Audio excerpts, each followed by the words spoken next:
Alright, what's up guys? How are we doing today? Alright. We are back to D4 one day earlier than I expected. Because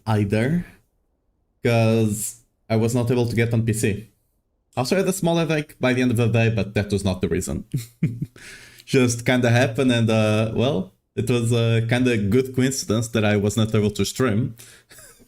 But we're gonna be back to D4. I was not able to, I don't know why my PoE 2 is not, like, it had a lot of issues yesterday, right?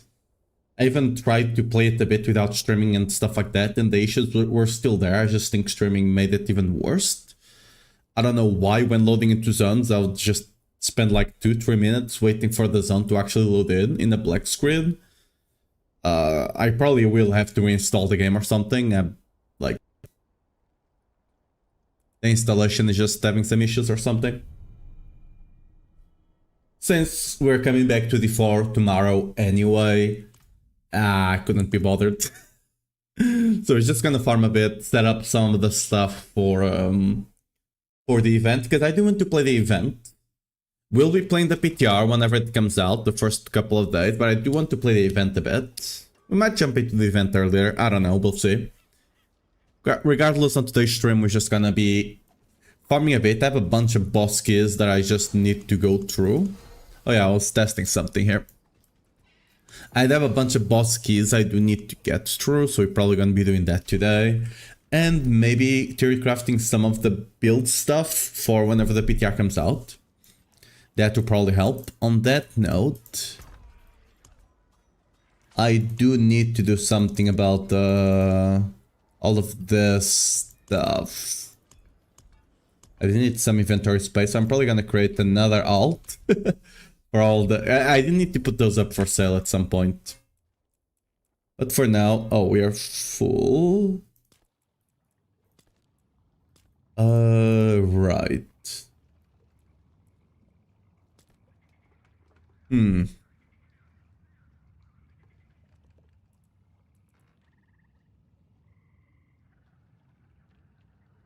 I suppose we can delete this one. This one was just the additional character I had to create. Because you couldn't get the... After you did... what season was this? 11, I think? Where after you created... After you did Pit 100, you couldn't properly farm on that character anymore, right?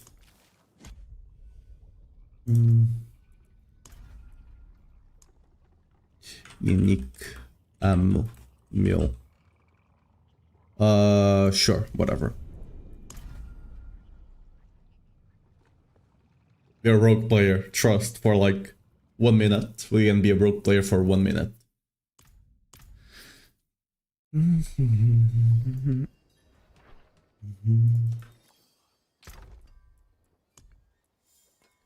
So let's take all of you.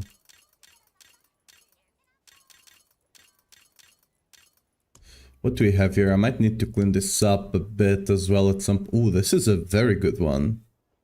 Oh. Oh yeah, I do need to try something... Wait a second, I need to try something out. I want to check the survivability.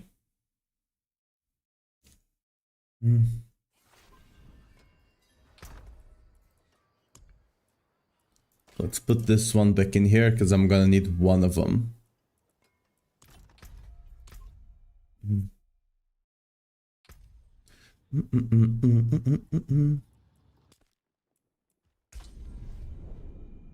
We'll probably hit 300 during the event as well, which will be nice.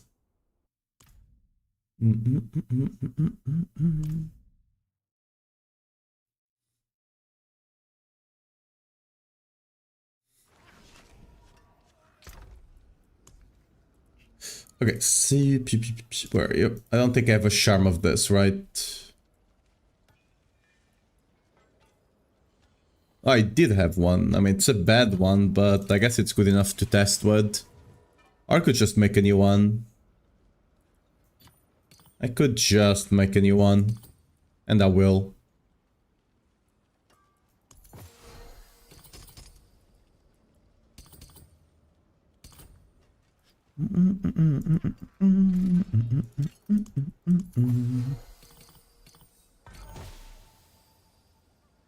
Not better than the other one, but hi.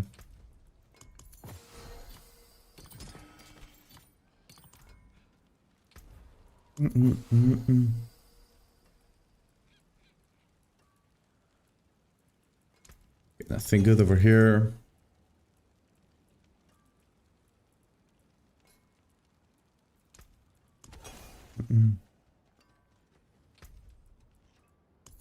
Okay, so the idea was... I guess we don't care about this for now.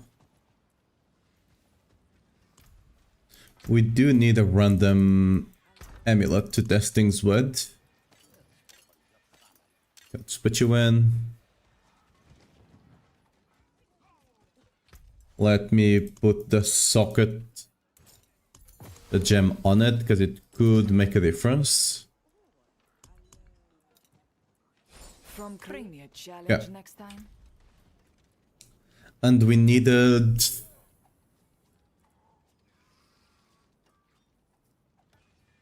Oh yeah, we need to test with the other pants.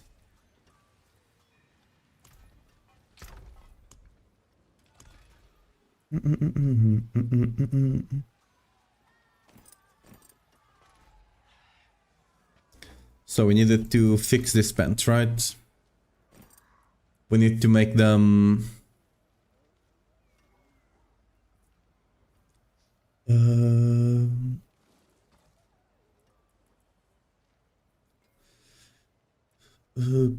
so strength, life and armor, I believe. Which means the best way to do this would be to just roll life, one of them into life.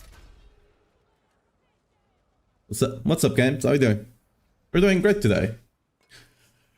Back to the 4 one day earlier, because, you know, I was having some issues on PoE. I will potentially just play it a bit until I get to the maps, because I do want to test out the maps, but I'll need to reinstall the game because it was having some issues. But yeah, we'll get back to it at some point. Let's do focus reroll on defenses.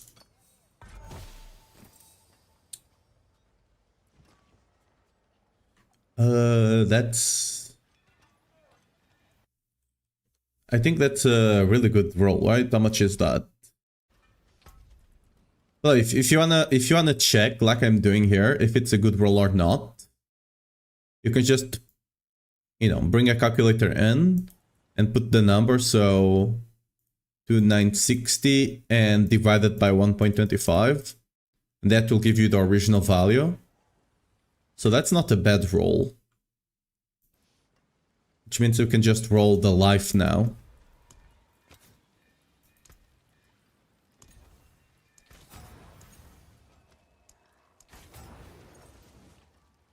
That's also not a bad life roll, so that's good enough.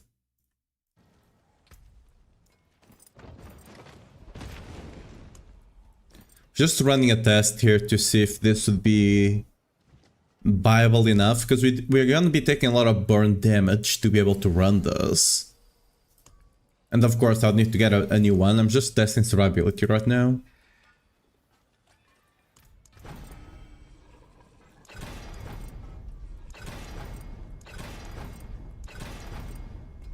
There we go.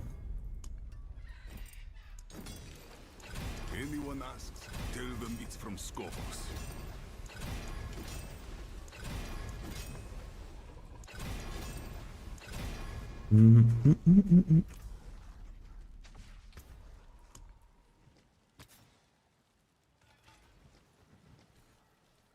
So what do we run here?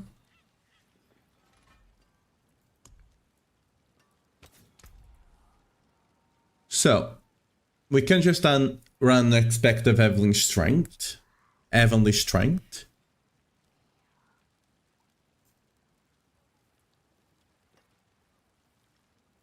I do want to see if I can get away with not running the care rune, which should be amazing.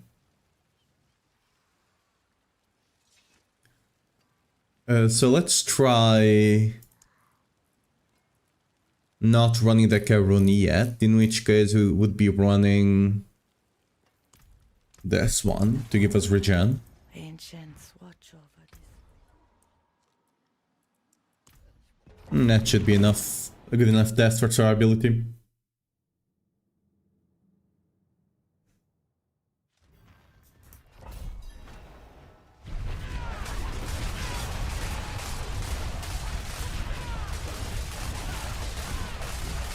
We're not testing damage here. We're just testing if we can survive with this insane. As you can see, it's quite a big damage over time that we're taking. I don't think we can do just like this.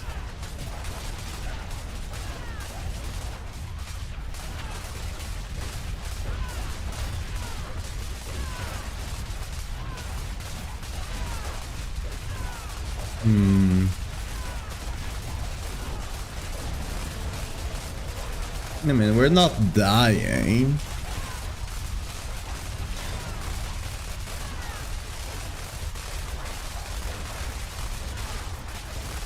We're in fact not dying.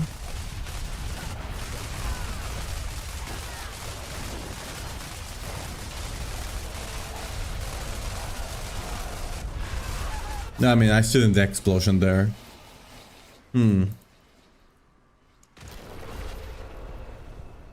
There's another thing that's potentially bad there. I don't think you get the damage bonus unless you're actually taking the burn, right?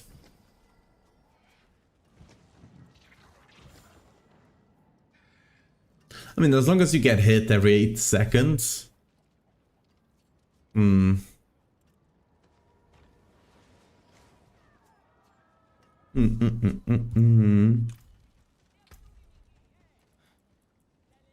Potentially doable.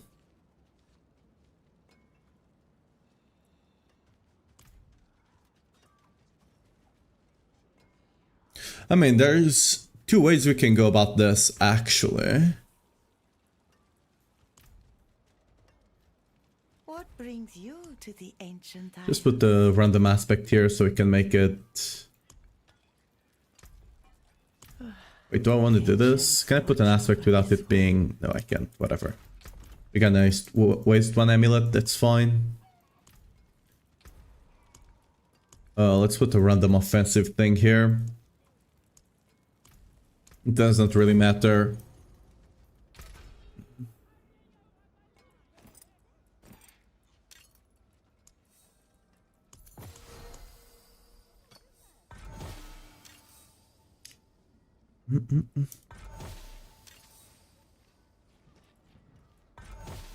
We could take a damage bonus. I don't know if we can afford, because the other one, it would be this one, right? Gain 8.545 whenever you deal direct damage while berserking. This, together with the... together with Embattled, we will just basically have an infinite source of berserking. Like an infinite source of healing.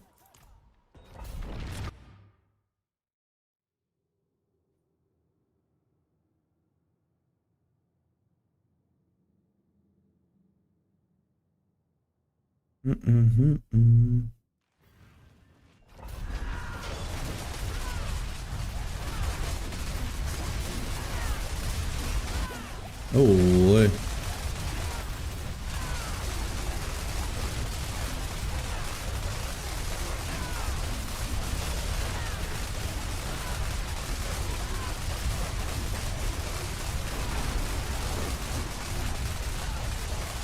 Is the aspect not working?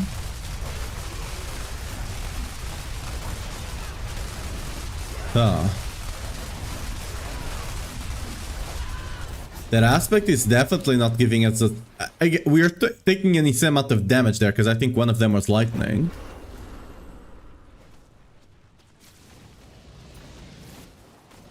Like, I am constantly berserking, so what's up there? Okay. Something weird there. This is how we need to test, because even though it should work, sometimes In this game, things just don't work. Okay. So that's actually not working as well. Let me actually go test in the... I think what's happening is that there's, at the very least, there's a maximum amount you could get there. I don't think that was in the game before.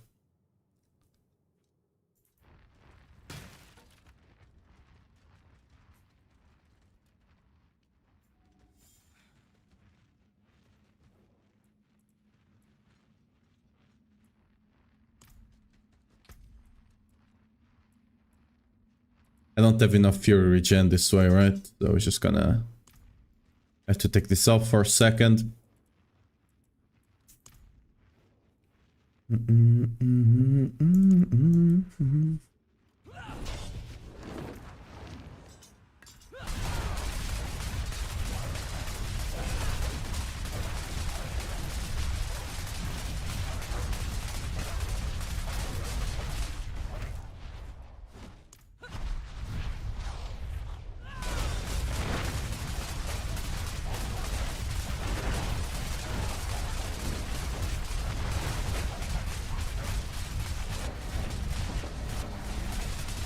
I don't know if what's proccing is the aspect or if it is the...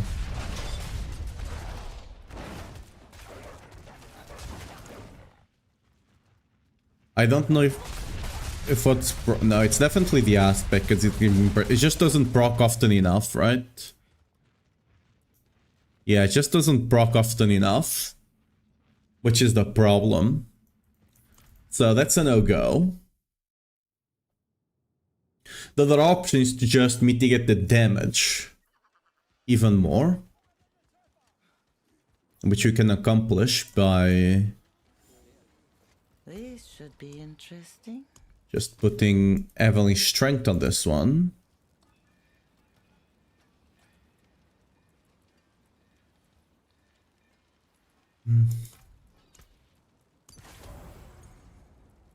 And then swapping this to the Fortify.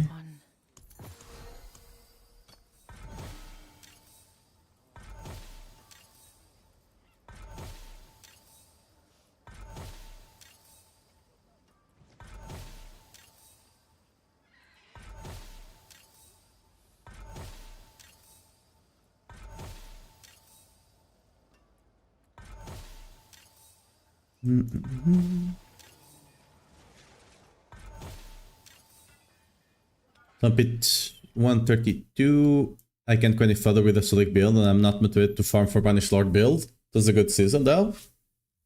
I mean, you can, like, with a bit better gear, even without gem strength, you can potentially take the select build to 135 plus.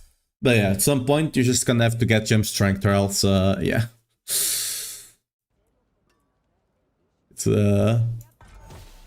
It's the sad point of this.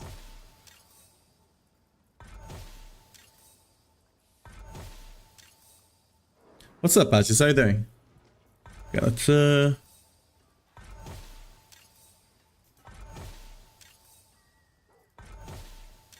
Let's get the 45 over here.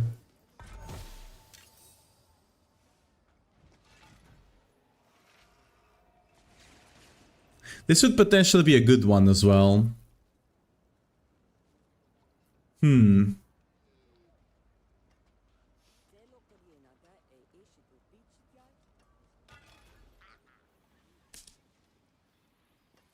It's not as good when it comes to the R,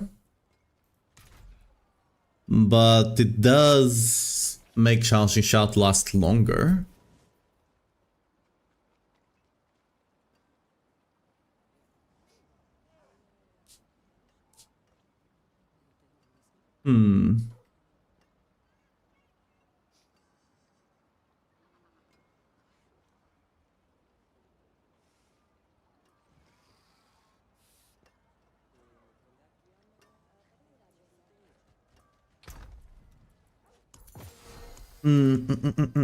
I might have to consider also using... I have it here.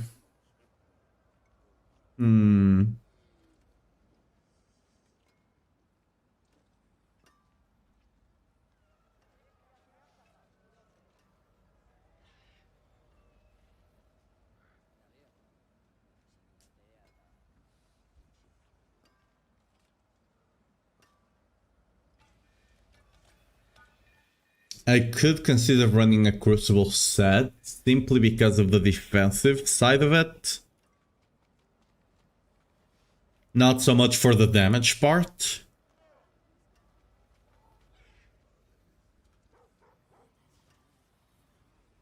Because like the damage part is not better. But the defensive part is 100%.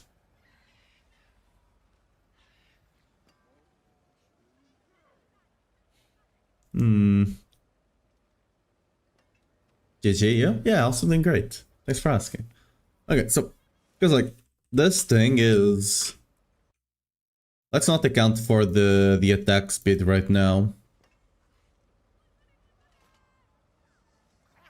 So it increases berserking from 25 to 37.5, which is 1.37.5 divided by 1.25. This is the damage increase we're getting out of it, so 10% damage increase on the first one, not that good. And then you have a times 3 and a times 1.3 against elites. So damage-wise, it's worse than this, clearly, right?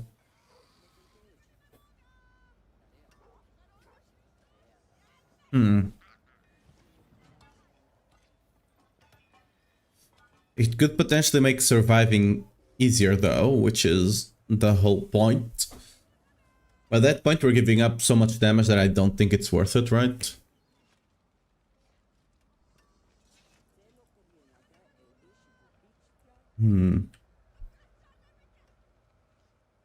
Like, if we have to run care, we run care. If we really have to, we just run it. It's not the end of the...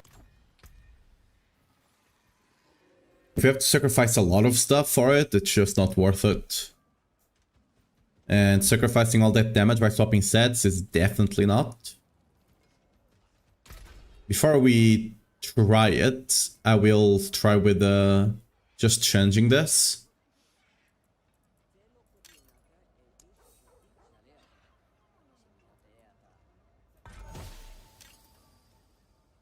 We got it again, but now max roll. Oh no, I just... I accidentally, whoops. Step up to my anvil. Okay. That was a little whoopsie there. Let's get another amulet to try this on.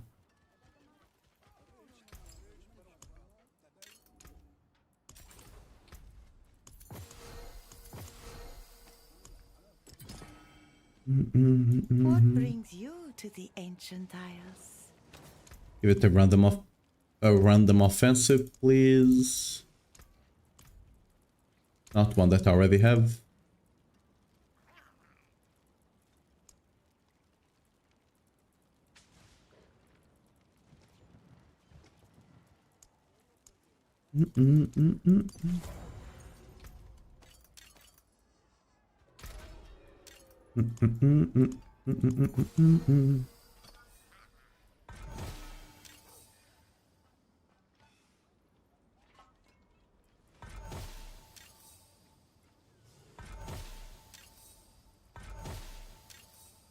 We're looking for embattled.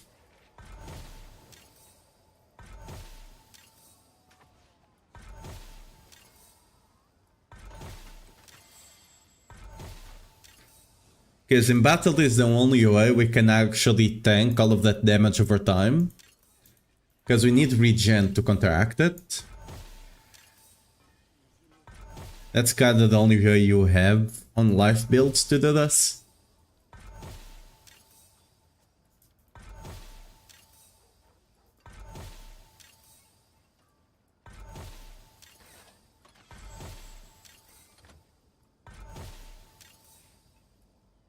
Dude, testing this out is becoming quite expensive.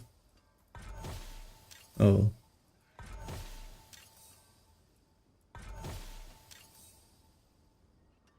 We got the max one again of this.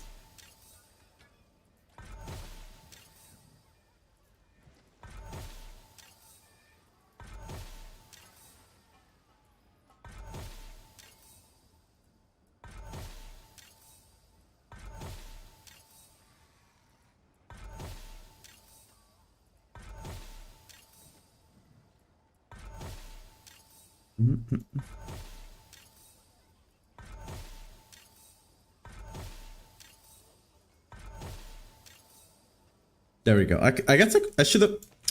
Yeah, I'm being dumb. Since I'm not testing for damage, I should have just crafted it. Whatever. Because now with Heavenly Strength, we should be able to mitigate a lot more of that damage. So it shouldn't be as bad.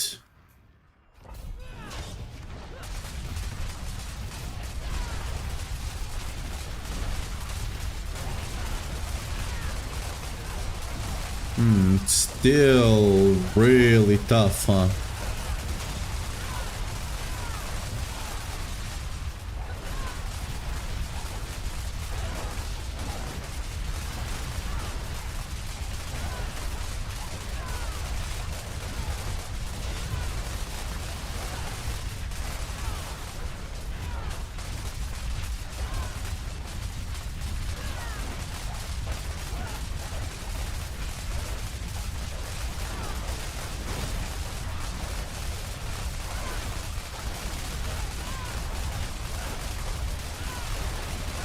I mean, every time we cast Challenging Shout, it's a full heal. But this is still, and if you get disabled, you just die. To be fair, you never fight disabled enemies. Like these guys that put these things out, you just never fight them. Okay, I screwed up there. Regardless, it's clearly not better than back, right?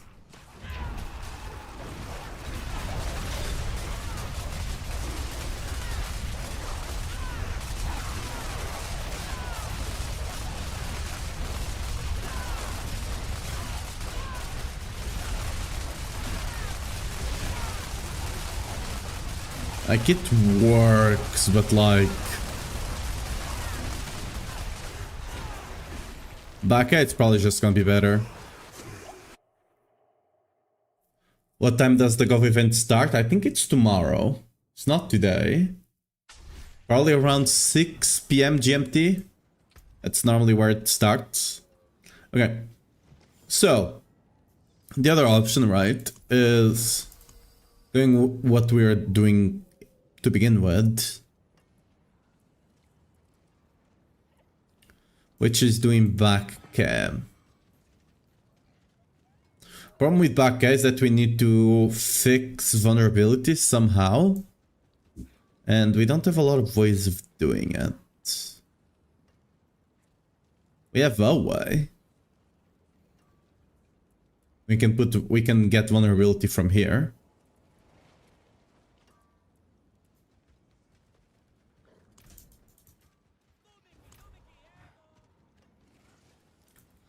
Let me just remove the...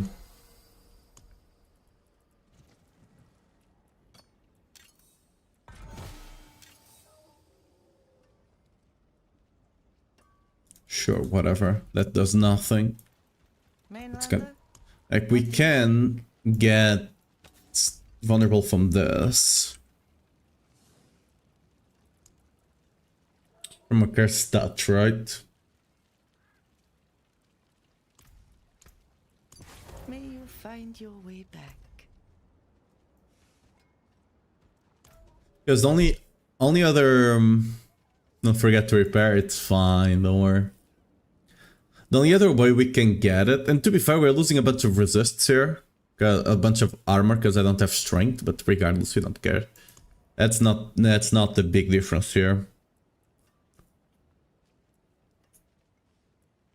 Because I don't think we have the only vulnerable temper is on the weapons, right? Which kinda sucks. And it's very low, if I remember correctly. Yeah, look at this. This is... like, this is so incredibly low. This is basically useless.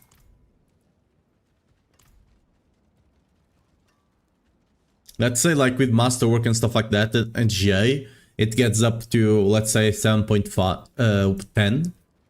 10% chance. It's still incredibly low.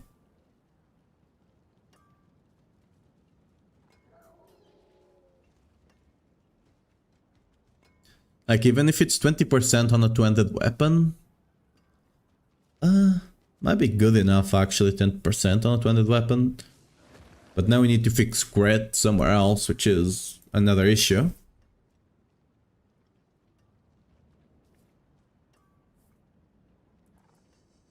It's probably better than having it here, because this for sure fixes it. Because we're gonna have to drop the wolves, that's the thing, right? We're gonna have to 100% drop the wolves. Let's just check survivability though.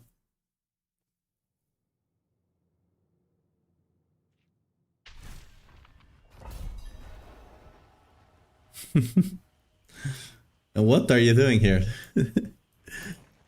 Hello. Okay, let's actually... yeah.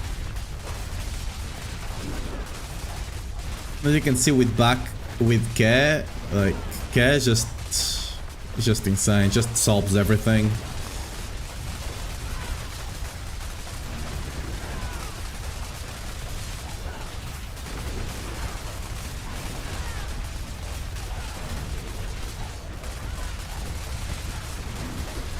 That's it. Yeah, it's just what it is. Oh, okay, it solves almost everything. We still can die apparently with this.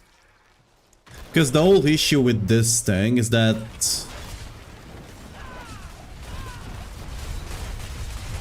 it's just a bunch of damage over time, see? And the higher damage you take, the more damage over time it gives you.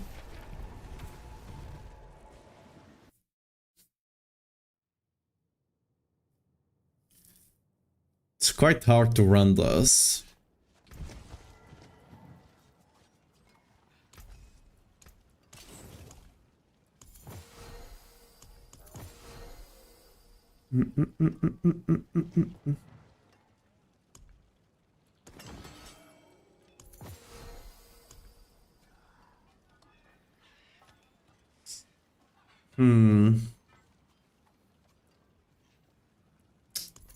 This thing is really hard to run.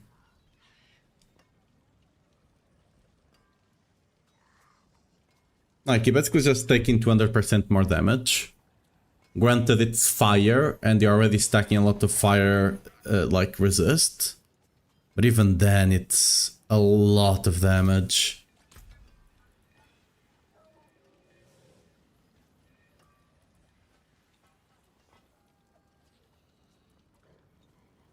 I don't think we can mitigate it, right?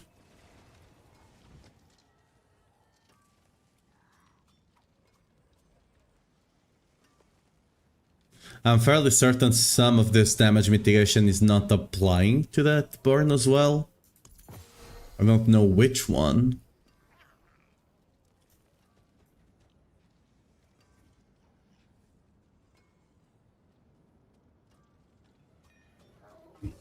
Why are most people running Gore's Gloves plus Endureth Fate Charm when Endureth Fate Gloves plus Vanish Lord Charm is way better?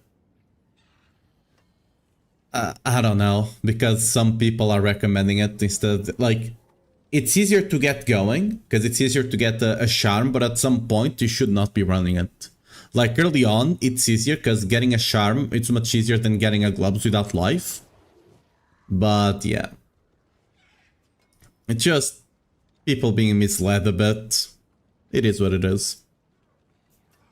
And like, there's no point in running Endurance Faith at all unless you're doing Mephisto, and you just want to be immortal as well. Greetings. Like, there's literally no reason to do it. Like, Selig without Endurance Faith is more than tanky enough. Yeah.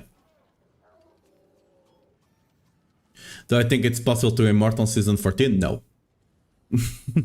Straight up, no. It's gonna be really hard to survive there. Whirlwind will have an easier time because Whirlwind, and you can just move around. And we'll not be doing this Eye of Pits anyway.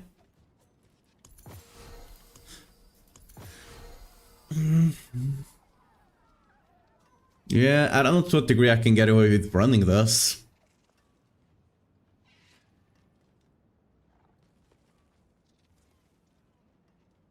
It's really, really hard to run this. Really, really hard.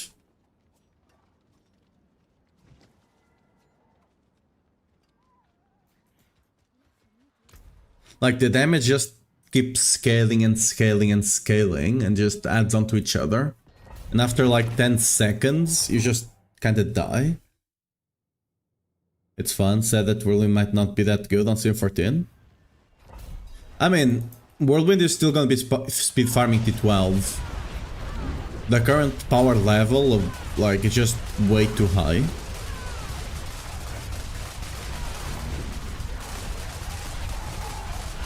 Like, trash is fine. Right? Trash is more than fine surviving.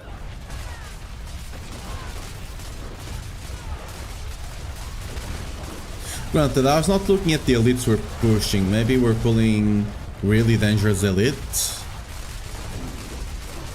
Yeah, let's see.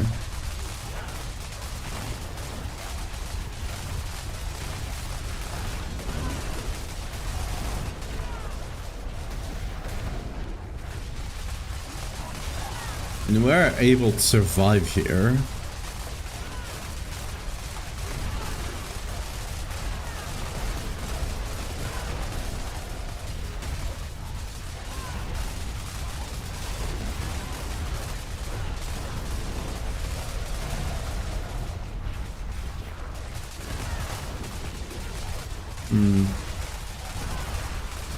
Maybe it's good enough.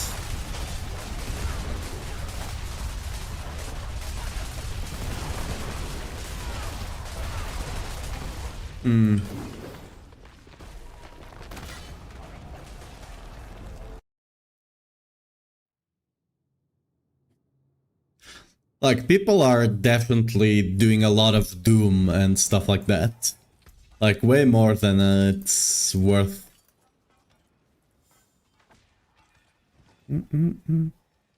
Have fun, excited to participate in the PTR? Nice. Well, I'll be there as well.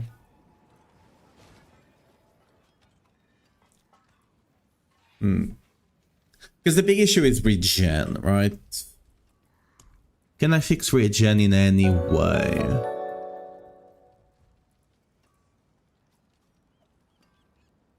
That's interesting, but no. Neil, thanks for the follow.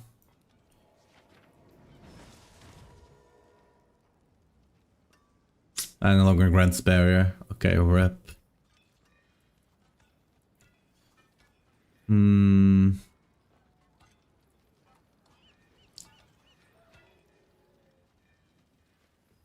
I don't think there's any way I can solve the regen issue here, right?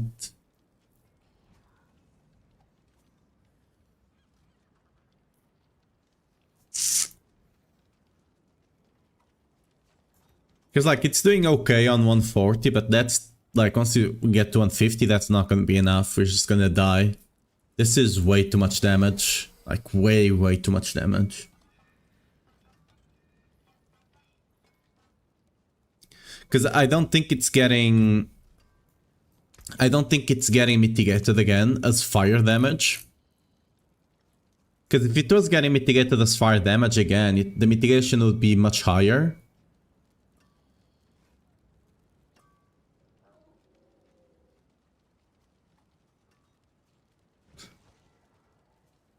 Wait, why is my resist so low though? Wait, what?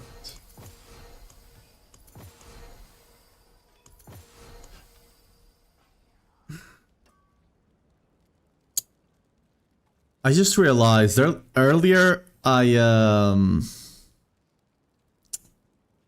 scrapped what I had in the inventory, but I didn't have the T-bolts locked. And I scrapped my T-bolts with gem strength. It was a good pair of T-bolts as well. Oh, that was...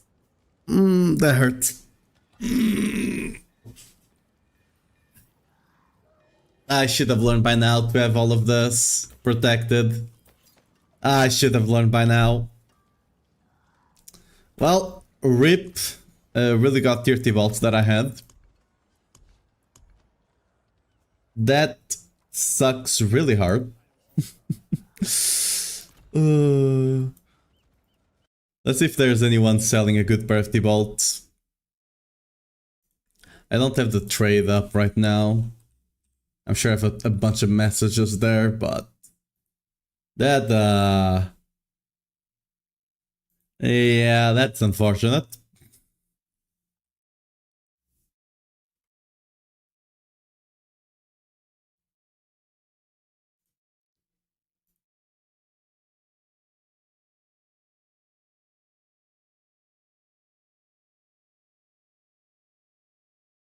It had great stats and it had gem strength.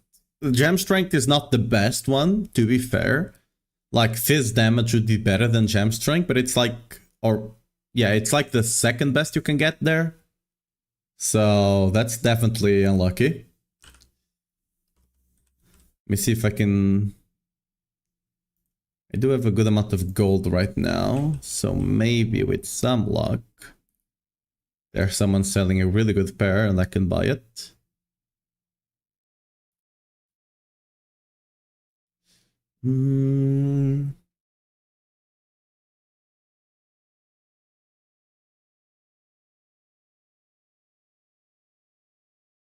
Not for cheap. So you might not get much luck here. I'll just have to buy a new pair later, I guess. Rip.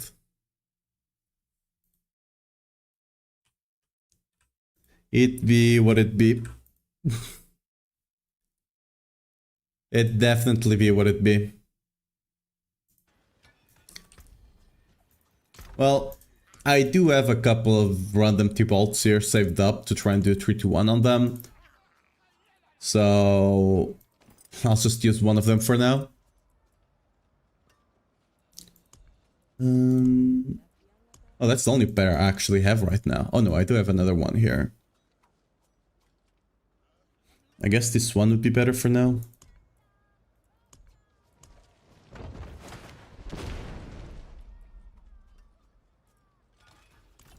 Well, it be what it be.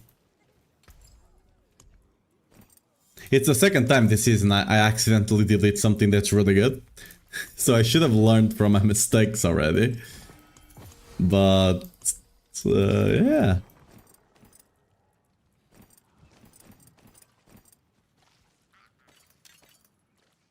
I made sure to lock the Banished Lord, but I forgot about the T-Bolt.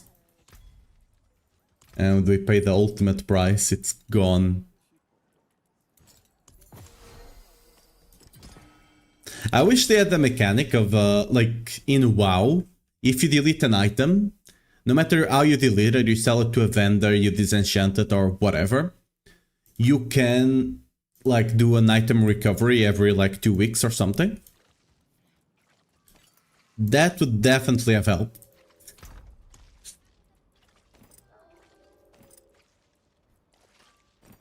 Because sometimes you just do dumb stuff accidentally, like I did right now.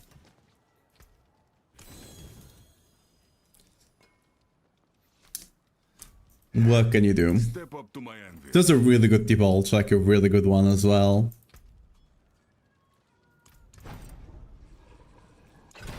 More loyal friends, And again, and it got the second best thing from the cube as well.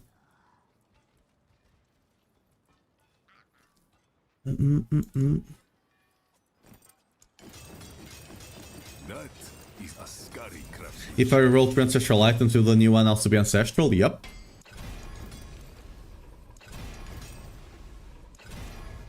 Back to it then. Oh. This will have to be good enough for now.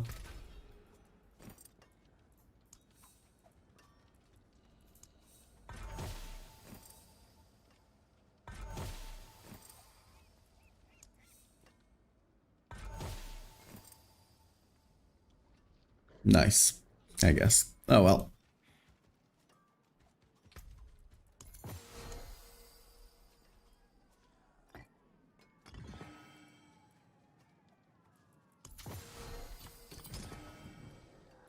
So the blood medal might be might not be the way.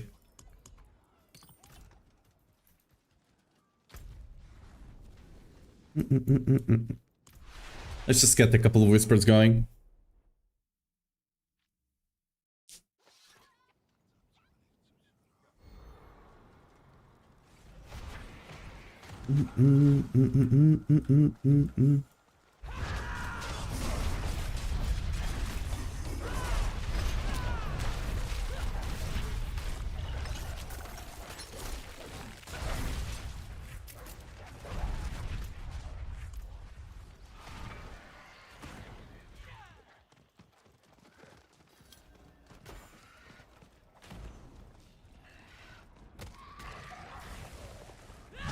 Why are so many enemies spawning here? What the hell?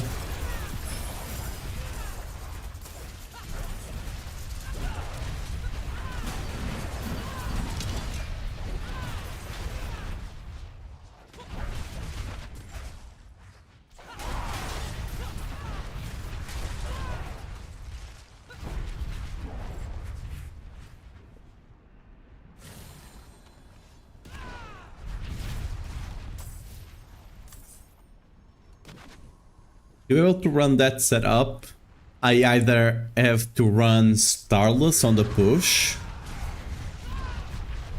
on the push variant, or I'll have to get a Grandfather Charm, which is likely not happening. Because if Blood Med Idol actually worked, it'd be really good, but...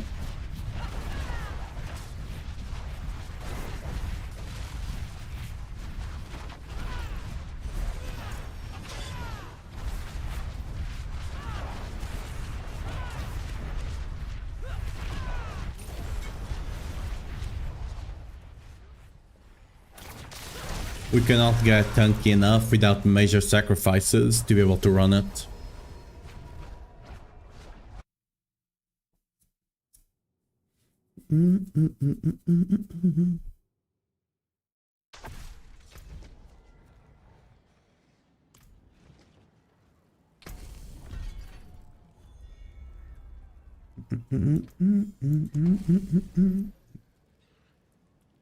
Perhaps another cause. Mythic? No mythic. No mythic. Maybe some other time.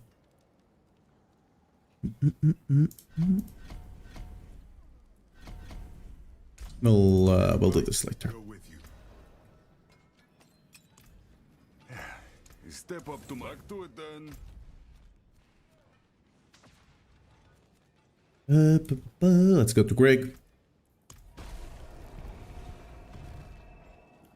Should I... Nah, whatever.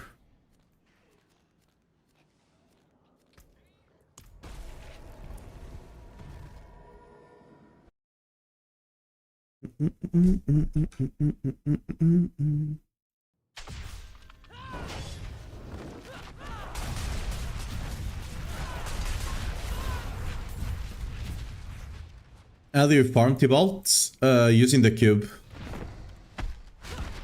There's not really a better way.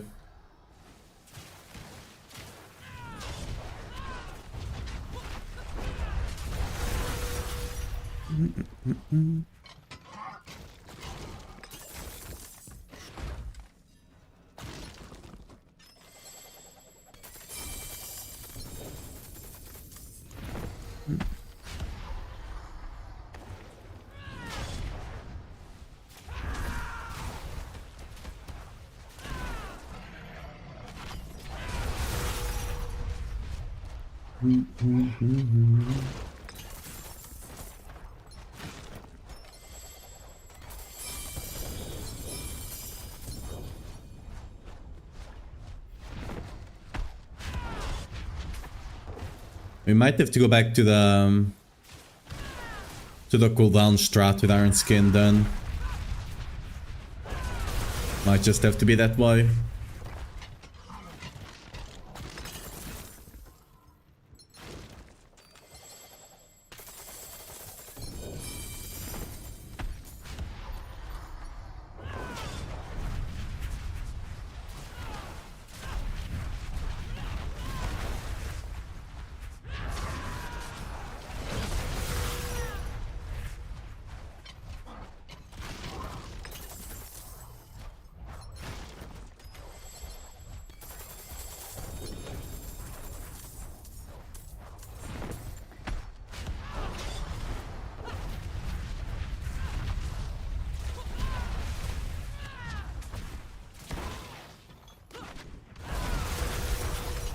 They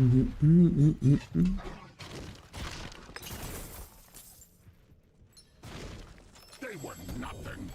Did you truly think all of this would be that easy? You think you've won? This is just the beginning.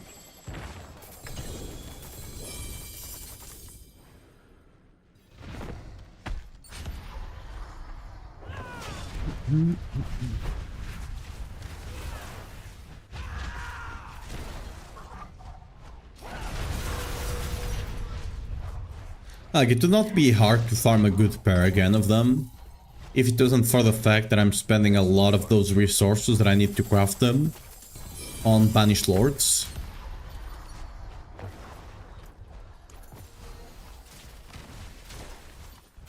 I guess I don't care about those anymore.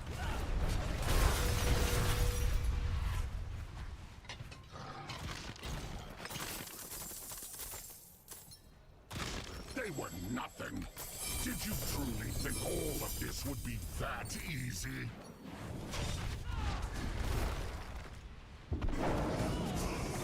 You think you've won? This is just the beginning.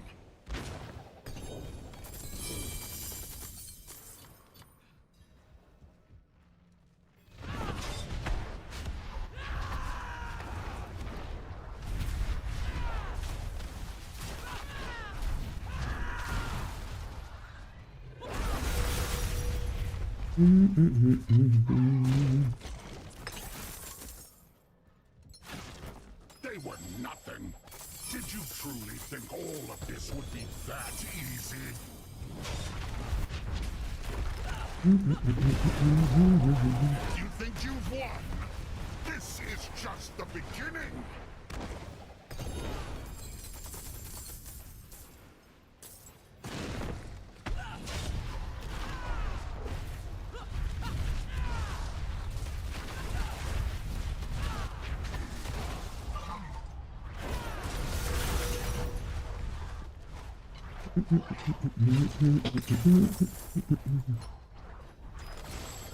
Ooh.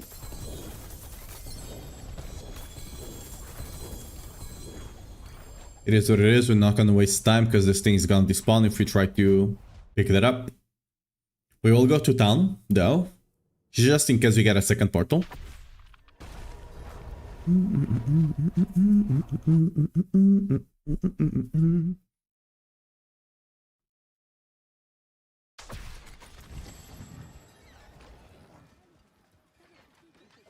Oh wait, it's actually a pretty good one. Wow.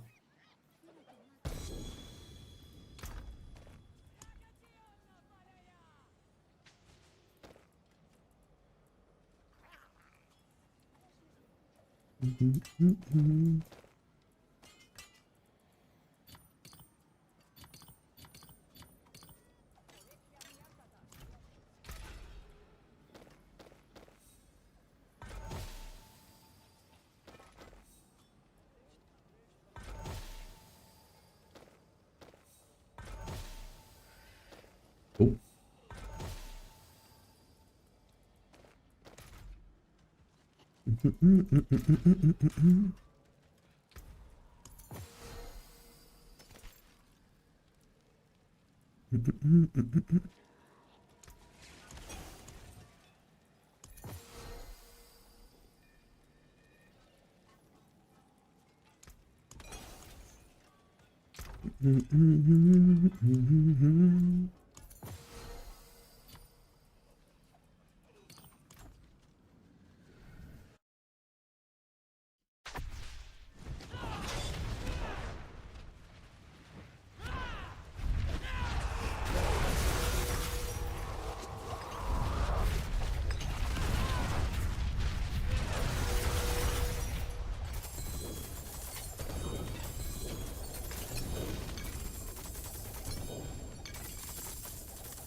We'll have to reset the layer, because if you don't reset, if you get the portal again, you might just sometimes just bugs out and you don't get bosses again. So yeah. Ooh. Not good enough.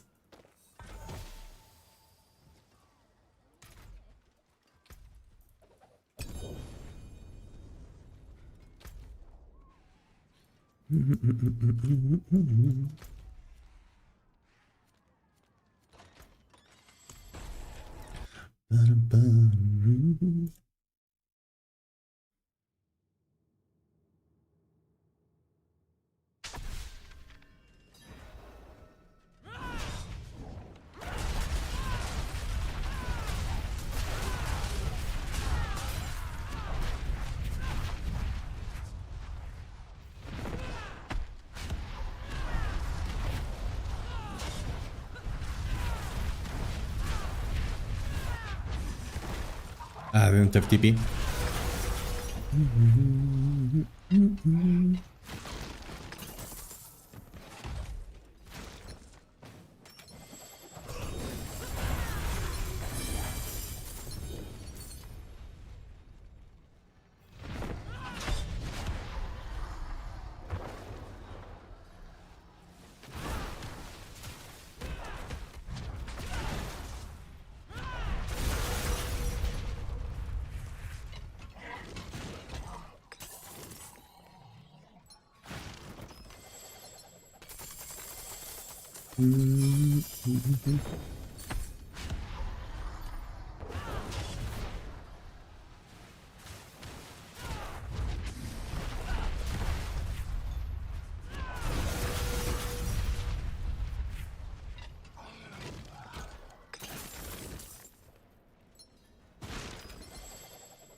My timing is awful.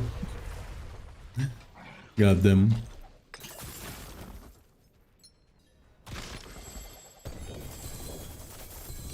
Is there a build that's literally immortal? No. So League with the Enduring Faith gets close to immortal, but it's not immortal. Like if there's an actual immortal build in the game, they tend to patch it out.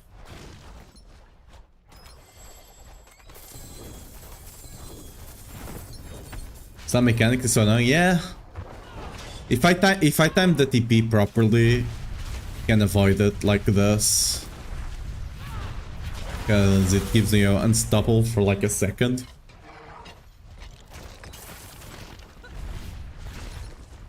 That will come in handy.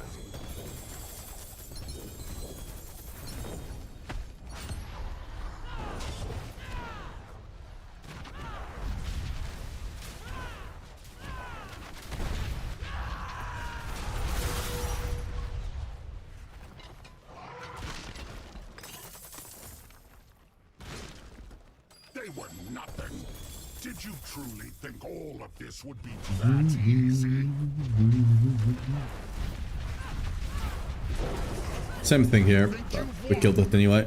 This is just the beginning.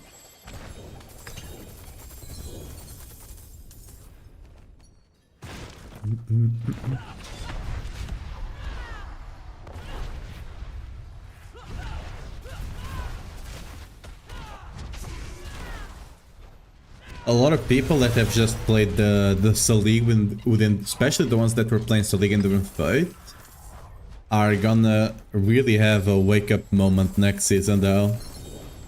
That's gonna be interesting to watch.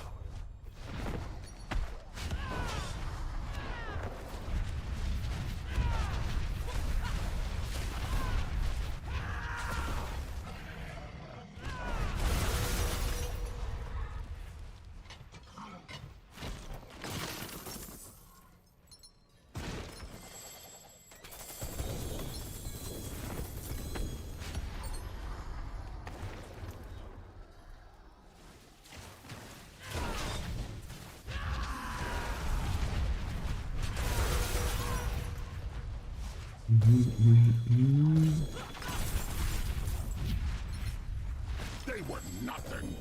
Did you truly think all of this would be that easy?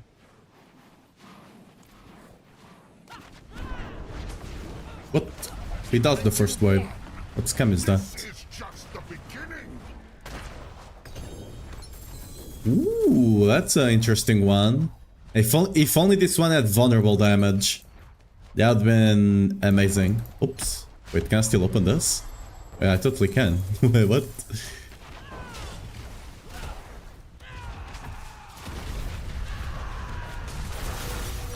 A lot of people are talking about damage and stuff like that for next season. Oh, the build is dead, or damage and stuff like that. And I'm looking at the patch notes. I'm not worrying about that at all, because we're still going to be able to do like 125, 130. So we'll be speed farming T12 regardless. We'll still be one-shotting T12 bosses. Maybe not Mephisto, but you know, hey. Everything else will still be one-shotting. Surviving though, it's gonna be much rougher. And I think people are actually glossing over that part somehow. They're just looking, oh, no big damage. Medj. And the actual problem, which is gonna be the survivability, people just don't seem to notice.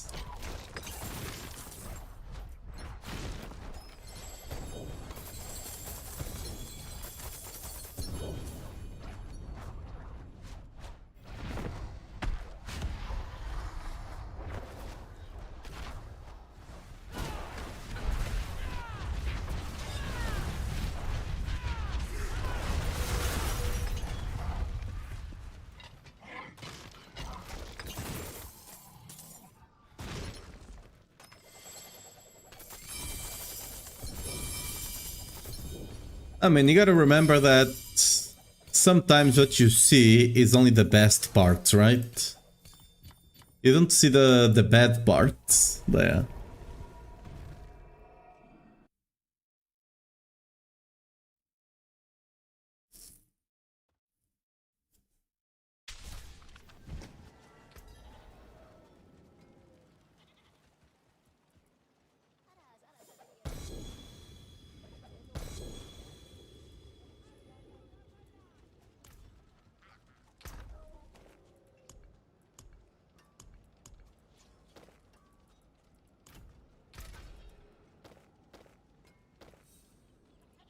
Regardless, the fight is not too hard once you figure out how the mechanics work.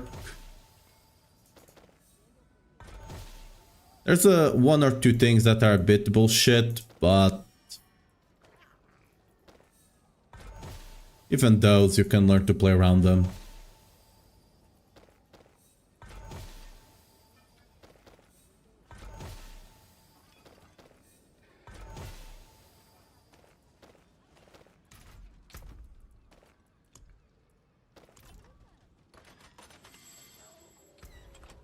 Honestly, I have a bunch of them here that are probably not good enough.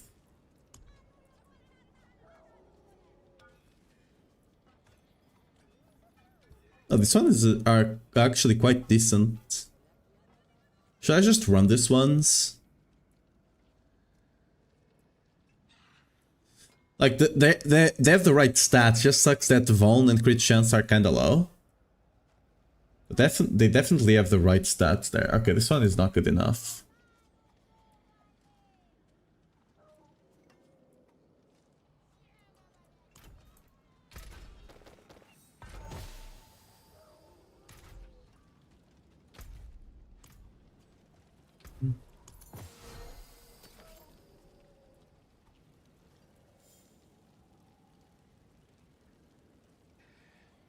Oh yeah.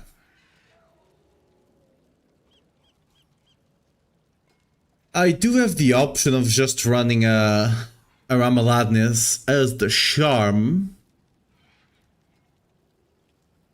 Running a sword. I mean, that doesn't really give me anything realistically though. Yeah. My Ram is pretty good.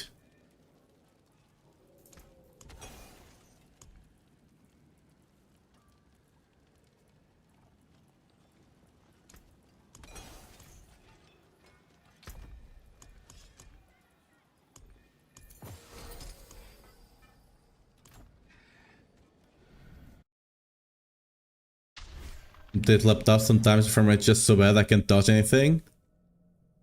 Yeah, fair enough.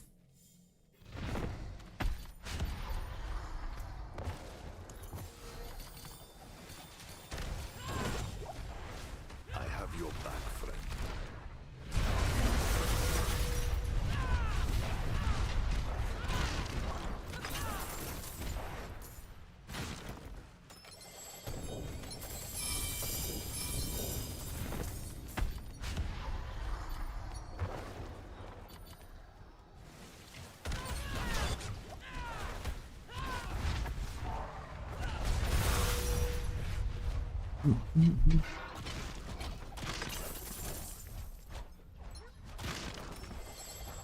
Yeah, but next season it's the Immortal's just not gonna be here though.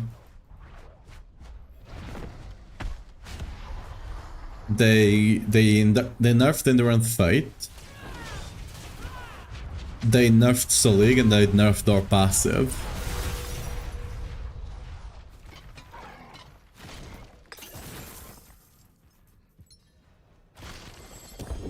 Ooh, amulet.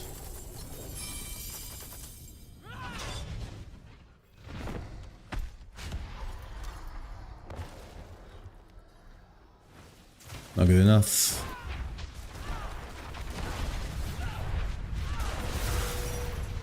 If items can become mythic and receive 30% buff to aspect, will we really see much of a DPS drop, you think? Yes. It's not going to be as big as some people are making out to be, but we'll still see a good DPS drop. Because we also only run so many mythic, or so many uniques, right? Which should be mythics. Just the beginning.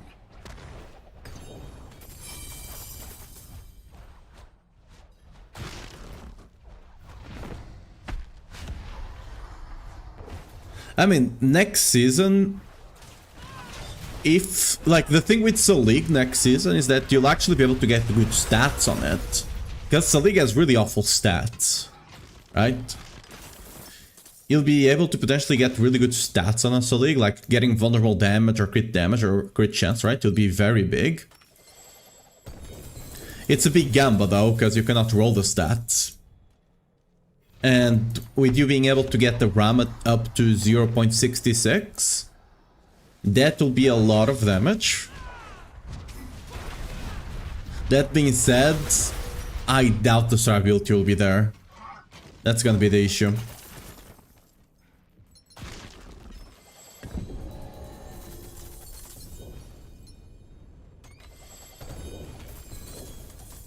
If they somehow... There's a good chance they will screw up the Selig thing. Because whatever Selig was doing was definitely not intended. At least not in the way it was working.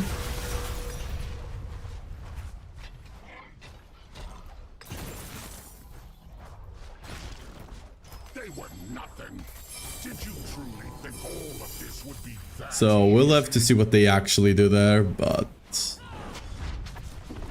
There's a good chance it's dead. This is just the beginning.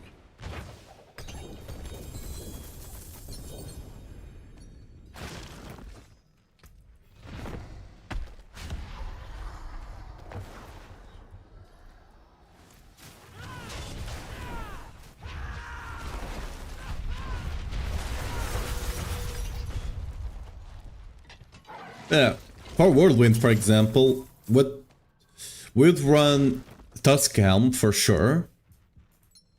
Maybe even Ugly Bastard. Did you truly think all of If we end up running Wrath of Berserker, we'll have to see how much duration it actually gets. you think you've won? This is just the beginning.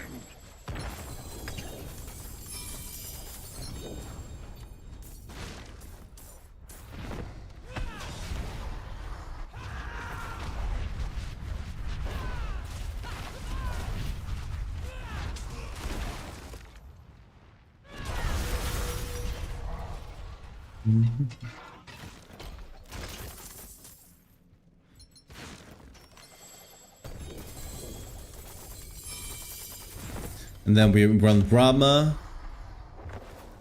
I mean, we would be running 3 uniques, right? That's about it. Don't think we're running much more than that. Rama, Gors, Tusk, Helm, or Ugly Bastard. Right? And yeah, we're running Grandfather potentially. T-Bolt still, maybe. But you'd not gain a lot from T-Bolt regardless. I mean, they could buff the effect, because some of the effective T-Bolts would potentially not scale with 30%. So there's that.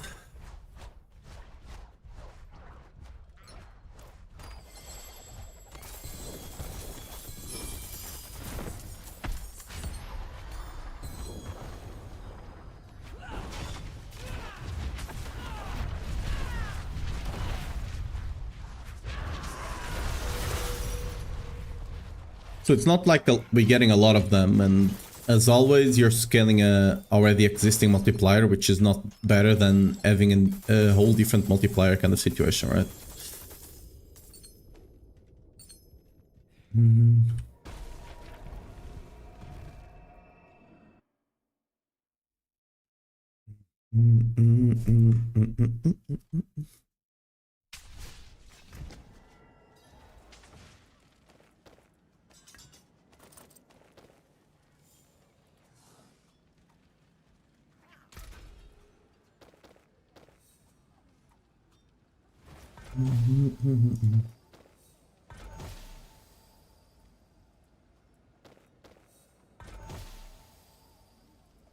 Almost.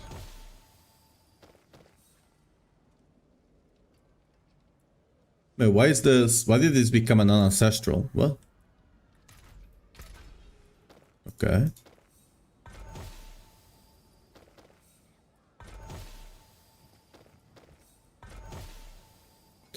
Not good enough. Nope. Okay. Let's destroy all of that and go back in. Oh, I forgot to take care of the... oops. The charm stuff.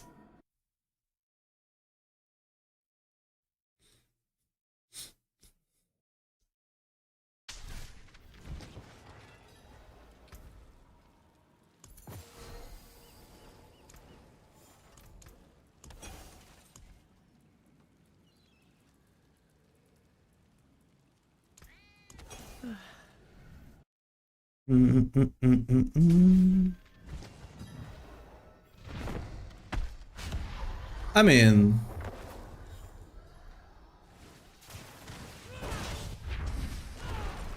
it would potentially run...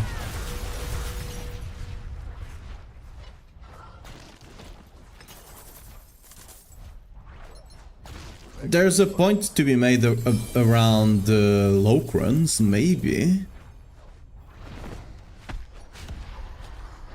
Like, if the mythic status mitigates the crit chance you lose, that could potentially become much better. If we only lose like 30-something crit, and you would get like 200 almost % multiplier, that might be worth it.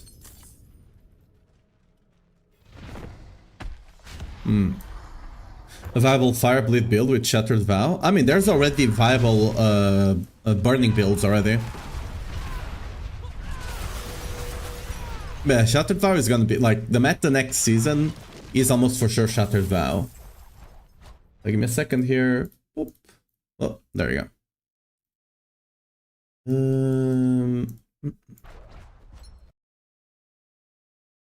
Like almost for sure it's gonna be like a meta is gonna be a bleed build. Likely not gonna be Whirlwind.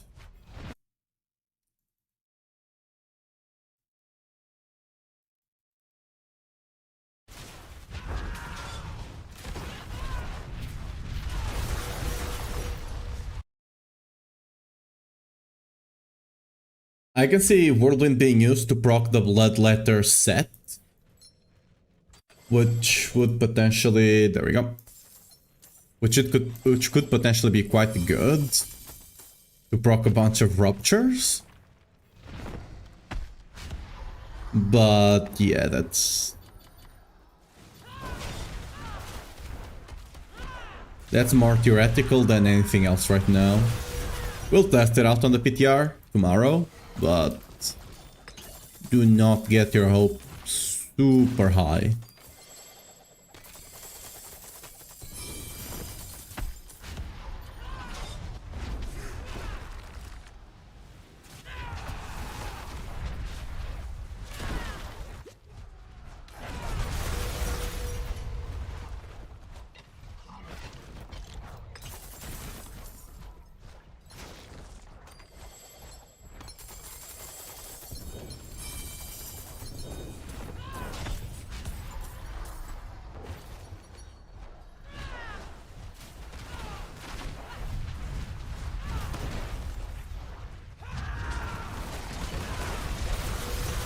Bleed also benefits from having the... it's honestly, Rend might... yeah, Rend might be the play next season. Low-key. Like, might be the strongest build.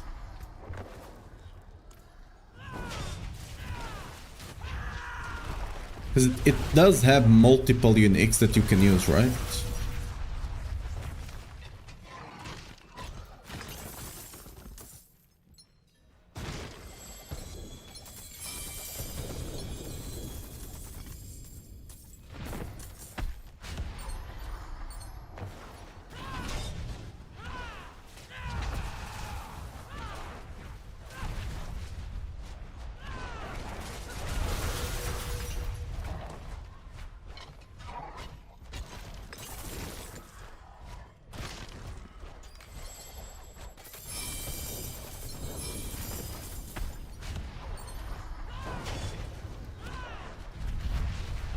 We'll also have to see what they do, because some mythics do get kinda new-ish powers.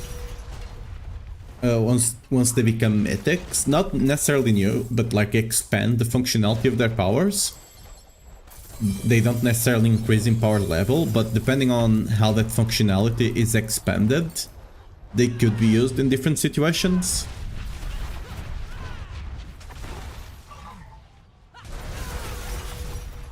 So we could have builds that use a certain mythic because it gets another functionality that enables some sort of playstyle. They were nothing.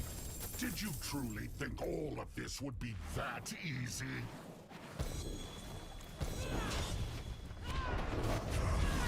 You think you've won? This is just the beginning.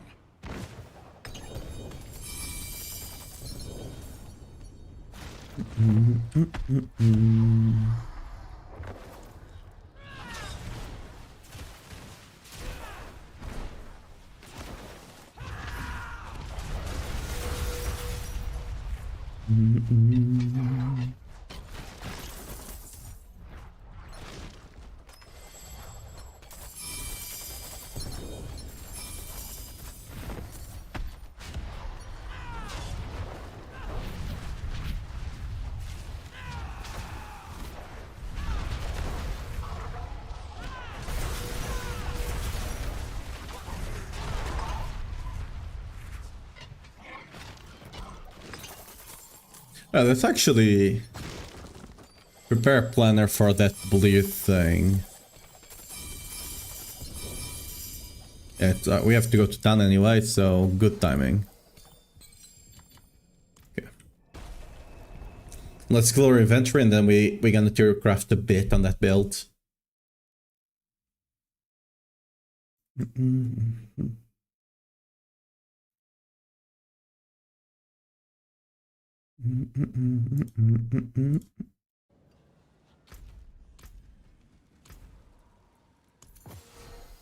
I didn't see anything, so I can just...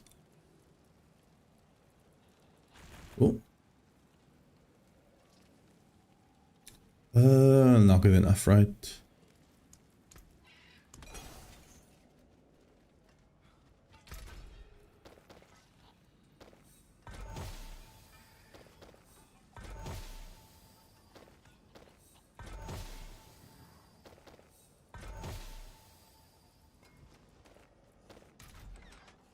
Okay, Let's turn this on.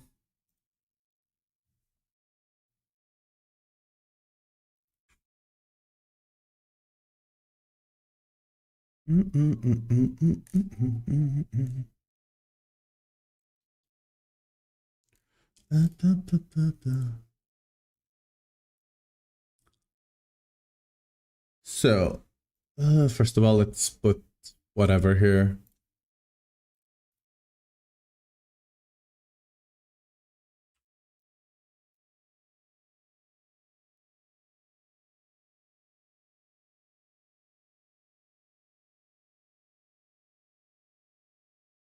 Run the blood letter set, right?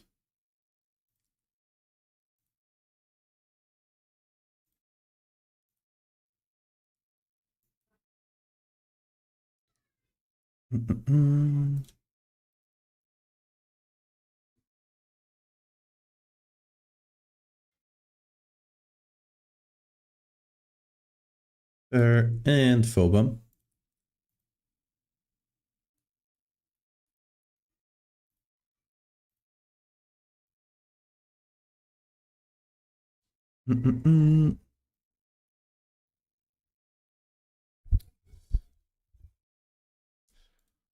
Do you need to be running a two-handed weapon?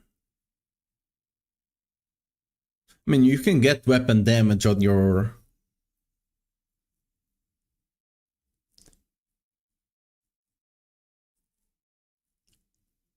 I mean...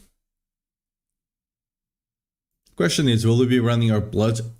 There's a point to run dual wield, actually. To some degree. You for sure want to be running either the sword or the expertise, right? Like just 30% increased bleeding damage, that's a lot. You're probably going to be running the expertise though. I mean, yeah, I guess it doesn't really matter, does it? Because the idea would be run Eye of Gorgora. This is 135 by the way. It's not updated. Use run Tusk Helm because the other stuff is gonna be nerfed.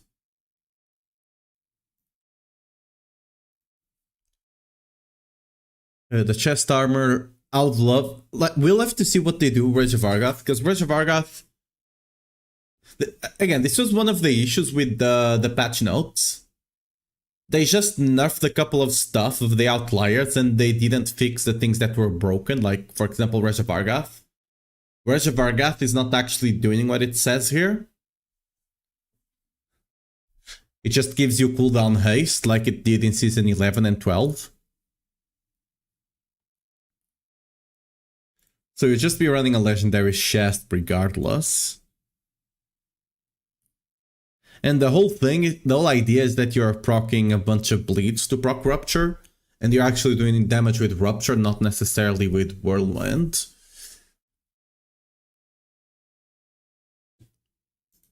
Back to the Whirlwind itself is not doing damage. But yeah, the idea would be that you're just proccing a bunch of bleed.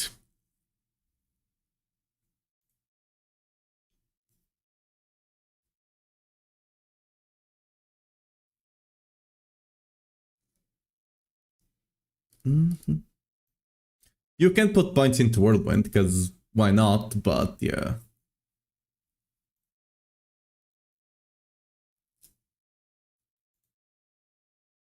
You mostly be using it as utility and your damage is actually coming from Rupture here.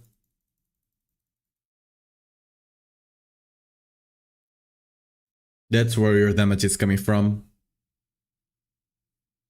We'll have to test all the interactions tomorrow.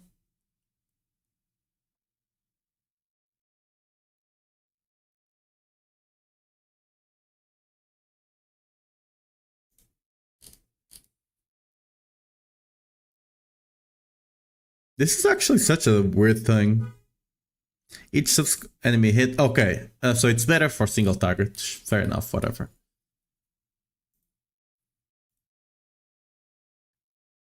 So definitely running Shattered Vow. The thing is, with Shattered Vow, you'd lose... The damage over time is gone. No, the damage over time is still in there, and it's 120 now. This chance to become Berserking is gone, which is mostly useless. The attack speed is also gone. And instead of that, you can get crit multi and strength, which should be better, right? But you probably don't want to use the polearm as your main weapon then, if you can avoid it. Which you kinda can with Whirlwind, right?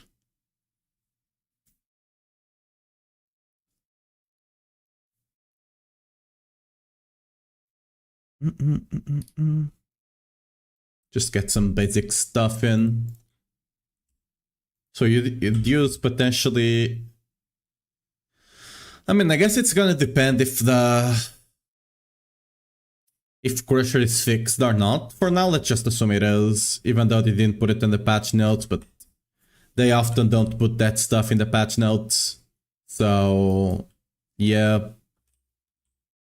Let's just assume it's actually fixed. If it isn't, we'll figure that out. So you still care about crit chance, because Eye of Gargora. And you don't care about crit multi, actually. You care about damage over time.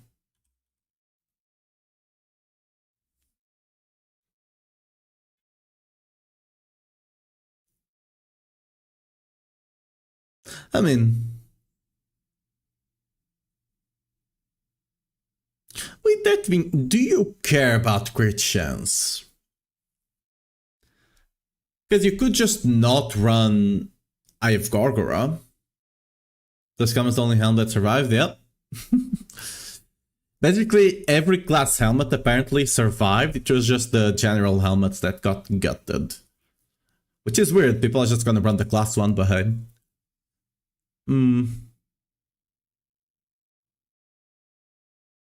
Because like, scaling crit chance is a pain. And we could just scale attack speed. I just don't know. I mean, we just can't test this tomorrow. Could test it today, but what's the point? We're gonna get everything tomorrow anyway to test.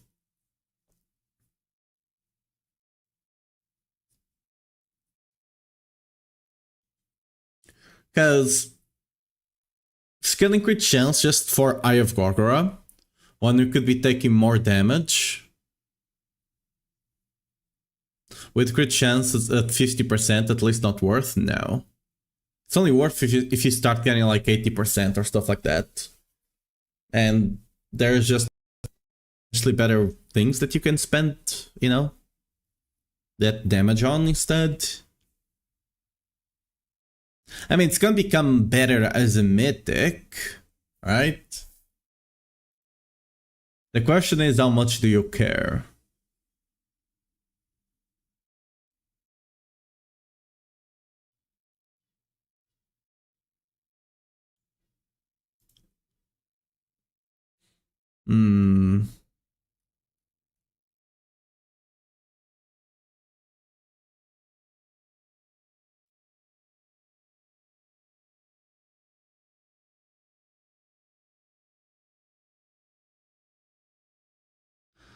I mean, next season we'll probably be running the sign up Balgan, and assuming it's properly fixed, we'll probably just be running Azurath as default because they are unique, so their effect becomes better, right? So you probably just run them as default, not just for pushing, because this effect is going to become, so 20, 30%, that would be 26, right? This would become a 26%. And Azurath would become, so 120, 30% of 120 would be 36, so this would become a 156, right? So you just run them as defaults, most likely, since they are so strong.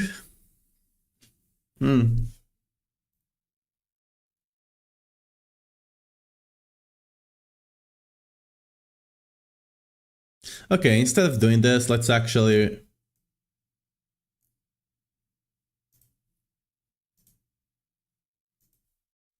$14 Whirlwind Theory Graph. Just save it for now.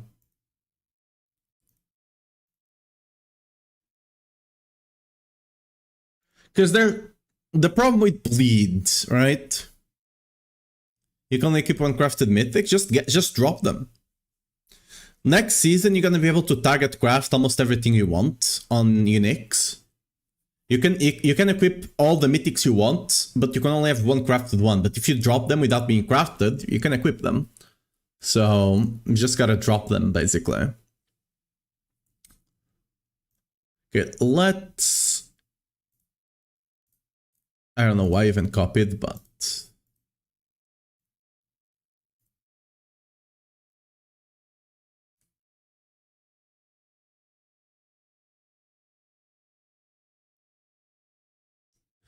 let's actually assume...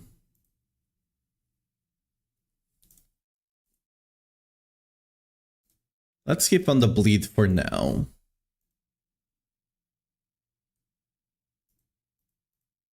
Because the bleed, there's so much thing, like... there's so many things we're gonna have to just test on the PTR. Because bleed, you always just have to figure out what works and what doesn't before you can do anything. So a lot of the theory craft we might be doing today might just be worthless tomorrow. Without actually knowing. The idea is already there. You're gonna try to proc it with... let me actually go back there. You're gonna try to proc it with both Whirlwind and with Iron Skin over here with us, right?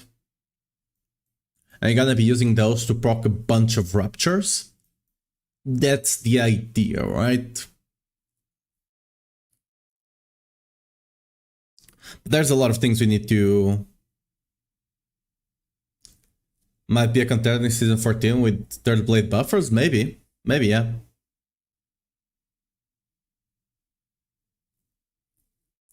Bring back OG Fist of Fate. Even OG, I don't think it would be the best. Because the multiplier is just so low, it's still a 50.5, right?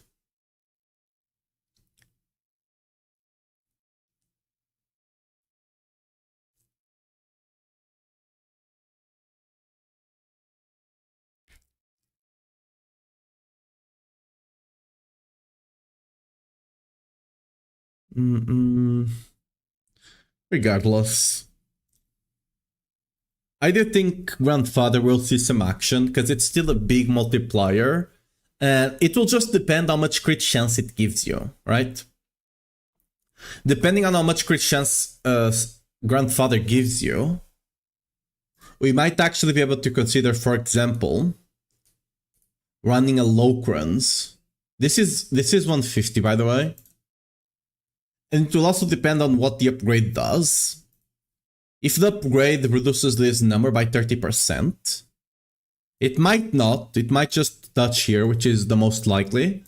But again, depending on how much Grandfather changes, because this 150, this is still going to be a 195% multi, right? So depending on how much crit chance you get, this could definitely be worth it. Because it's just bigger than anything else you could get here. Like basically double anything you could get here.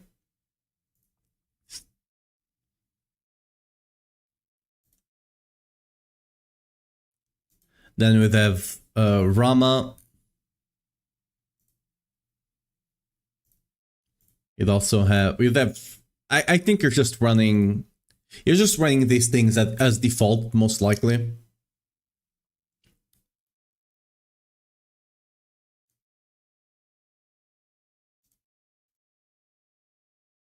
Like, they're easier to craft, they'll have increased effects, right? You just kind of want to run as many uniques as you can, and they are good uniques.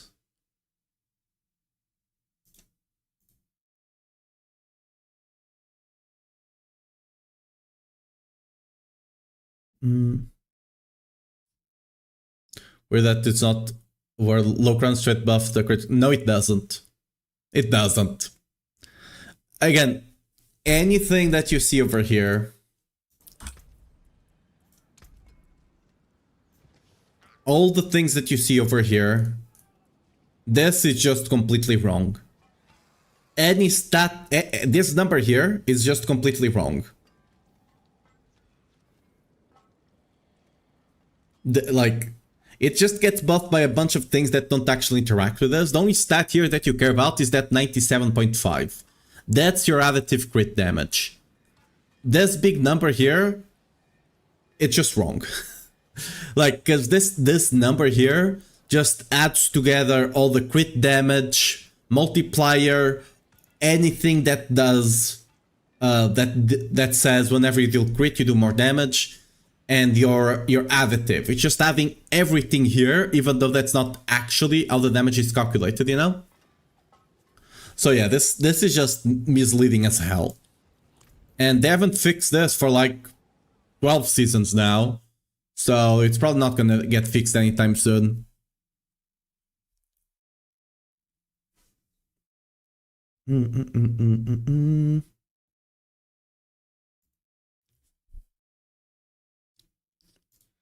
I mean, we no longer get crit chance here, actually. I'm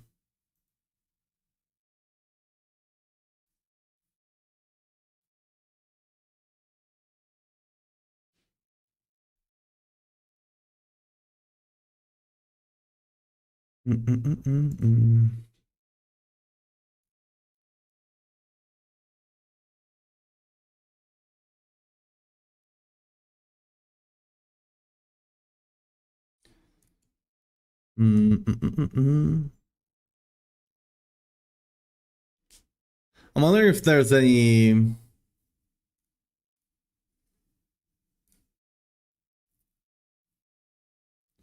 Is there any legendary we'd actually run?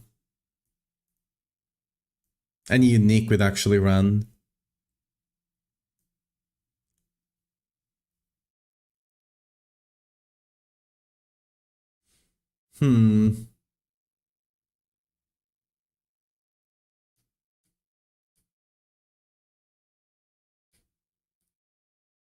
We might just be running a mythic next season, Loki.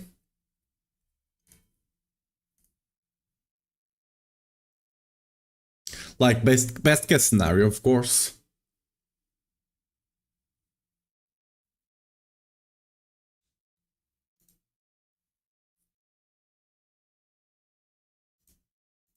Yeah, but the play might be to just run this.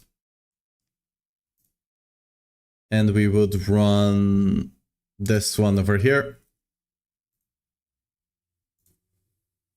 It sucks that we don't really benefit from the damage reduction.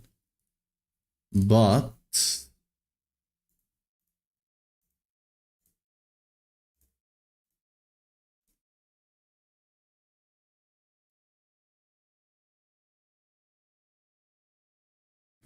you likely would just run a double set like this.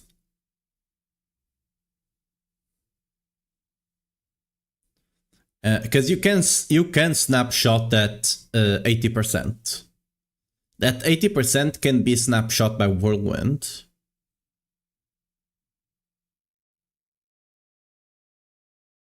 So just because I don't think we have any uniques that are worth it, right?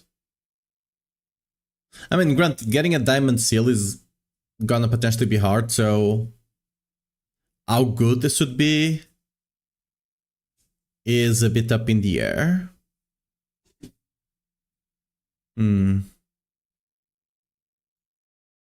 I mean, technically speaking, you do have...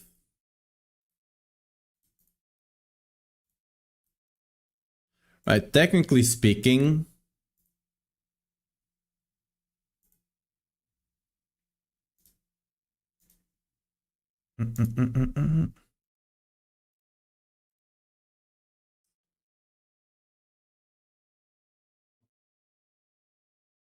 Like, technically speaking, you do have Blood Mad Idol.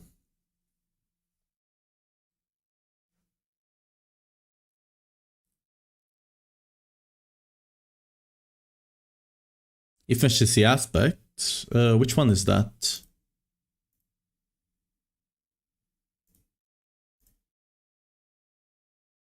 Um,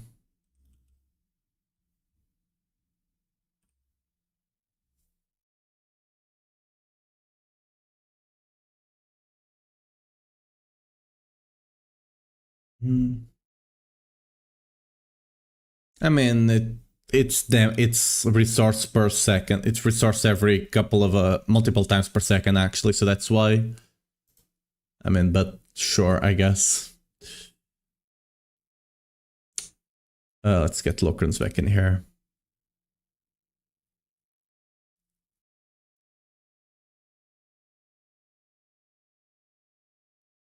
We might be able to snapshot Battle Trance though. And Battle Trance did get buffed, right? So that's definitely something. I don't think I tested if Battle Trance is snapshotable or not. Let me actually, I can't remember what the buff to Battle Trance was. Let's actually check. How big was it?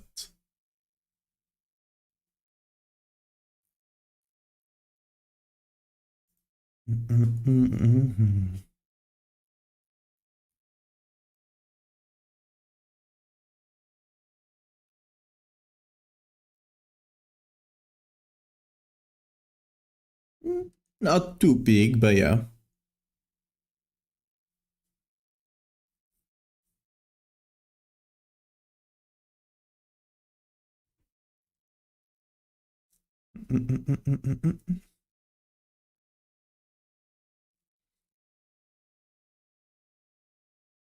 So that would be 75 and 30% attack speed? No. 66 damage and 30% attack speed. Right? Not bad. Not bad at all for a charm.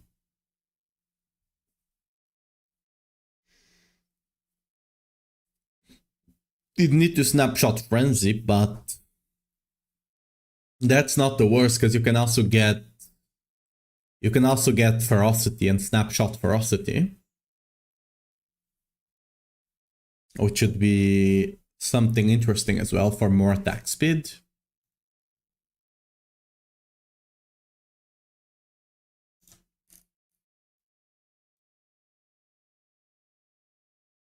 Because for example, you can take this and then you just stack frenzy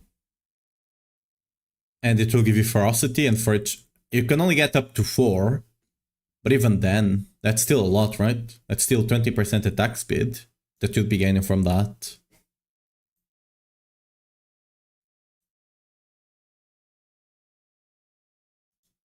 I mean, we'd be doing this instead, right? I'm not really looking at the skills are mostly gonna stay the same, I feel. I don't think the skills are changing at all, the skills we're using. Besides potentially Wrath of the Berserker.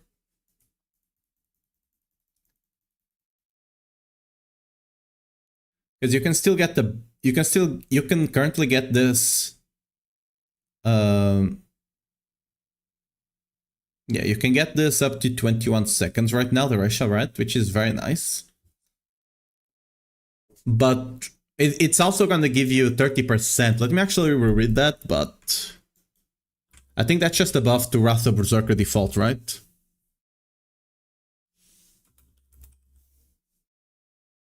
Yeah.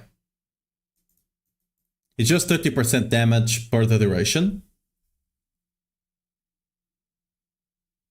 Plus 5 from Barrage? No. Because you have a max of Ferocity, the same way you have a max of Resolve stacks. And the max is 4. So you can only get 4, so there's no reason to make stacking it harder.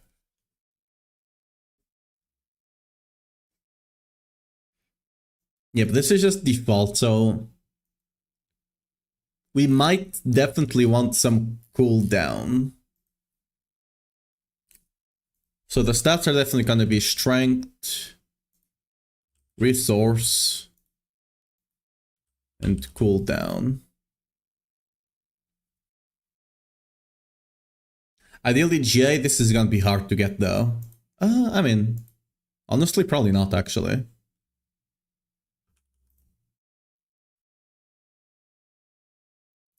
And then life.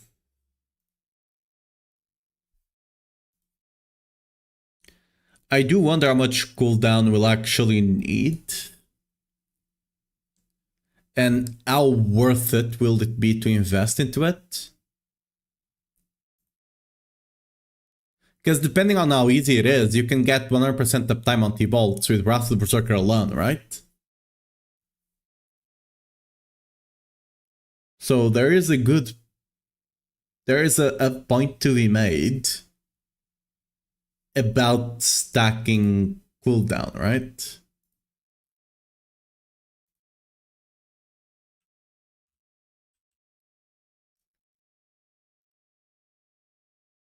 So you could potentially just do something like this.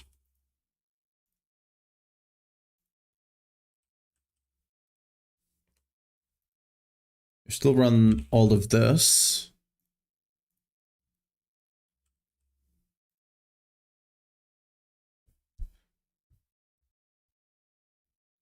I mean,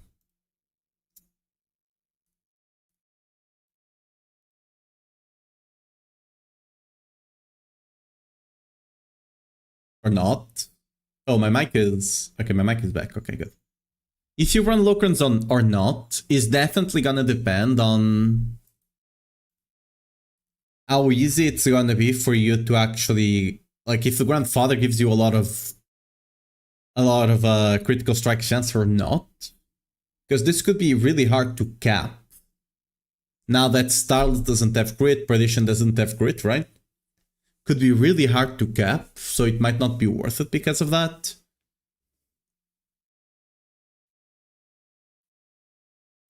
Let's assume you're gonna be able to cap it though.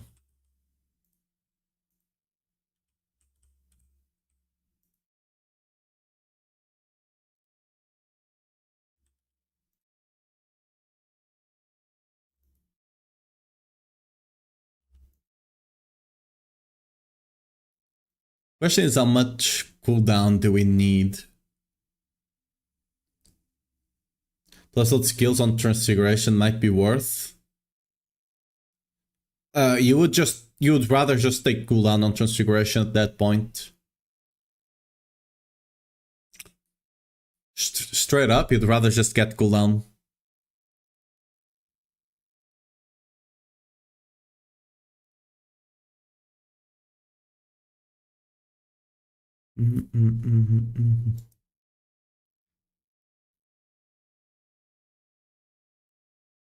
I mean, you might take Fury per second actually here, right? Yeah.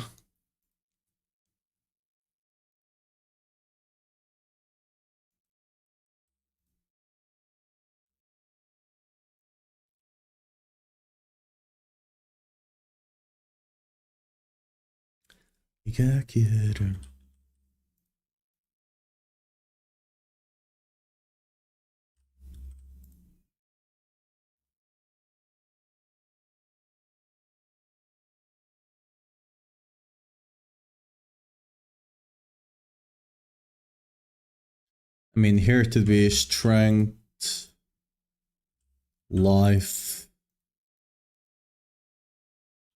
resource. Oh.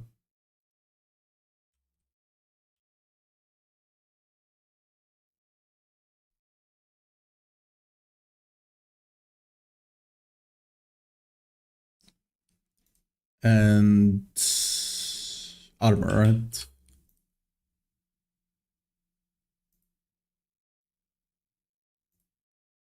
On the boot.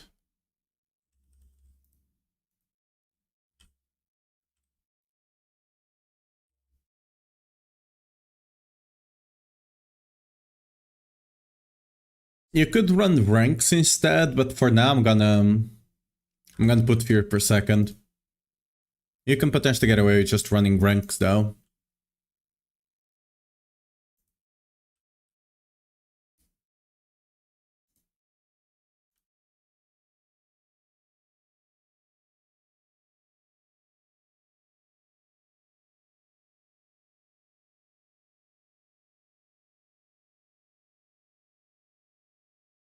So you definitely want to run tool on this. And I feel you're still gonna... You're gonna have to run K. Like, there's no way you're surviving without K next season.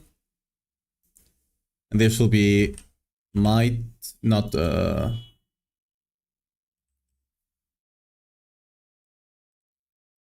So definitely heavily strength. Hmm...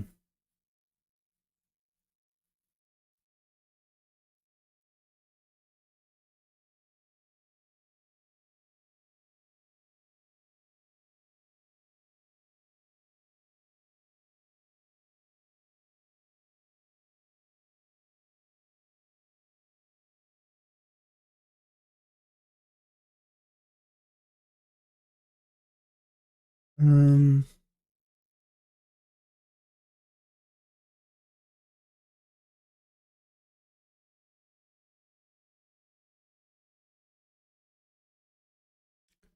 This is the problem with Whirlwind. You don't really have a good...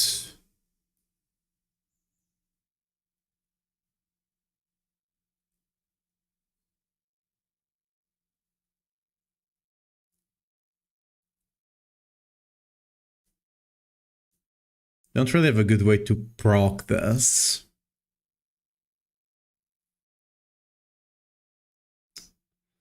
It's definitely it's either Zol or Igni. But even then...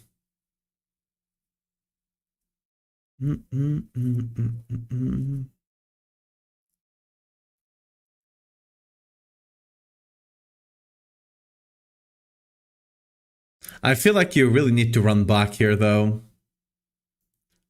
Like, to survive, you're definitely gonna need to run back game.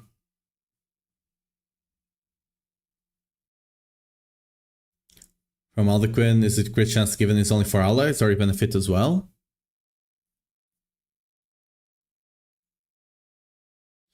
I mean, that's not a lot of crit chance. How reliable is it, though? Talking about... So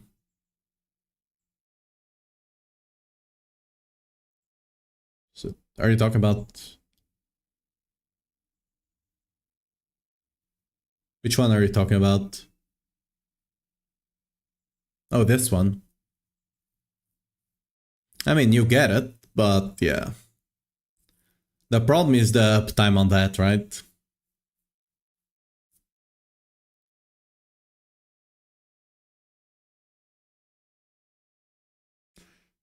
Like, this is already with all of the cooldown. You don't have 100% uptime on it. Perdition still runs crit chance. I mean, that's a way. Like, for group play, you might do that, but yeah, outside the group play, there's no way. Or command a casual, like, I can invest time in the build. Wait, are you talking for PTR or... Wait, weren't you already playing Whirlwind?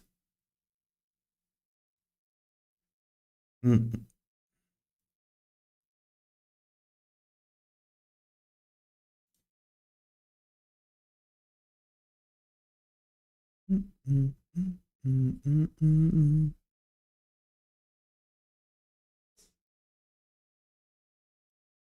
Yeah, something like this is probably good enough.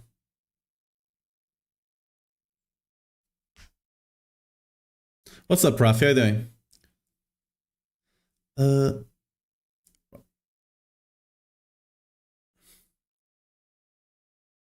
mean, it just depends on what you want to do. Like, if you want to push Pit, you definitely have to swap to something with Sign of Belgian and Azurath.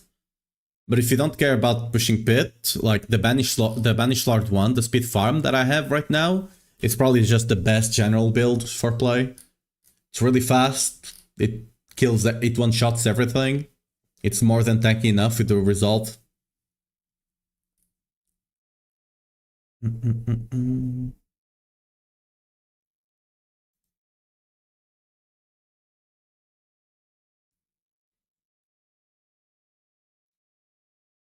like this is probably good enough. So far, have you got a Holy Gem Strength finally? Oh, I already got the Gem Strength on the Twin Mace a couple of days ago. I accidentally scrapped my T-Bolts that had Gem Strength on it though. It was a good T-Bolts as well, but... I mean, granted, Gem Strength is not the best, but it's the second best. The best would be physical damage. Thanks. Yeah, no worries. I mean, next season, I think we're gonna play with Steiner, Belgian, and Azarath regardless, because they are uniques.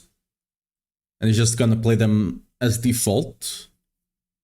Maybe not for speed farming, because they are bad for speed farming, but yeah. I'll get a new one soon. So it's whatever.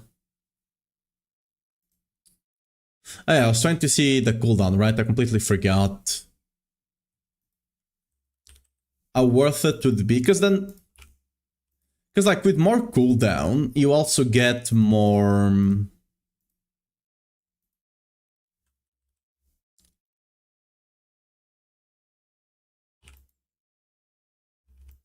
With more cooldown, you also get more uptime on your shout, which is definitely something that's potentially worth it, right?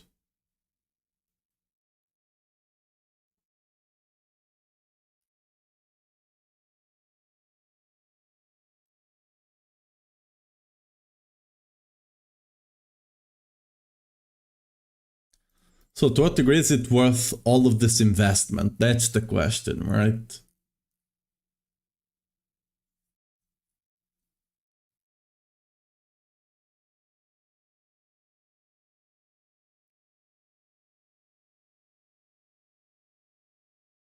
Because you can even get more here.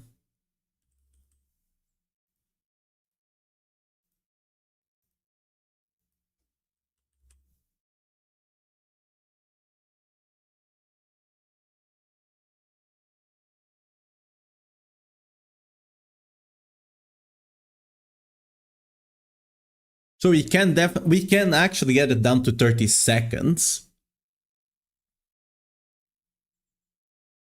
Who are you investing into Wrath of Berserk? Who are you and what have done with Miko?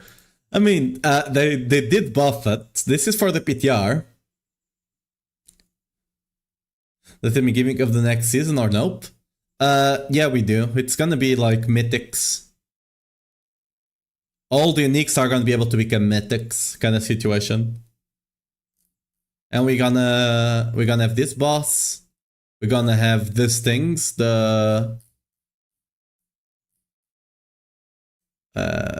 These things here. That's the ruptures that spawn the realm walkers. What's the rotation, the speed farm build? It's the same as any other variant. You just gotta proc them. You just gotta make sure to proc Unstoppable, especially with the Jab rune over here, right? You just proc Unstoppable with this, or Iron Skin to begin with, then, right? Whenever you get out of town, proc Unstoppable with either the Jab rune or Iron Skin. Do Rowling Cry, and then you can start spinning, right? And then as long as you're always blinking, which you should anyway, because you're farming, right? You should go as fast as you can. And as long as you keep Rowling Cry uptime, basically press it every 4 seconds, you'll just have all the resource you need, basically.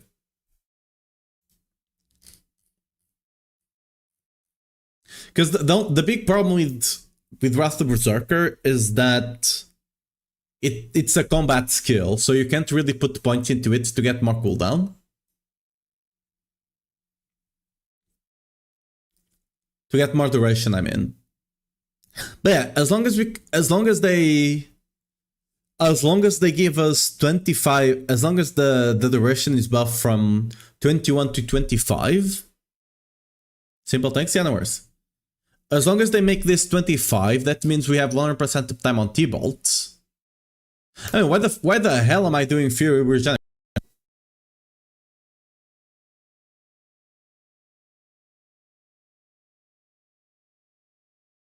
I'm trolling so massively. Okay, this is an even stronger build then.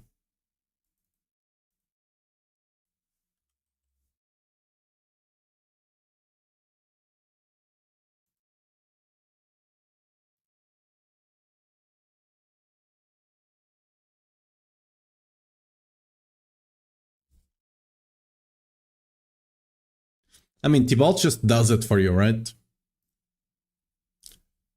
That's the whole point.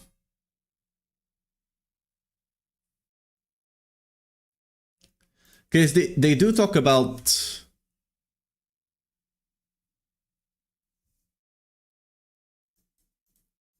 fix an issue where the Russian Wrath Berserker is not improved on increasing its rank.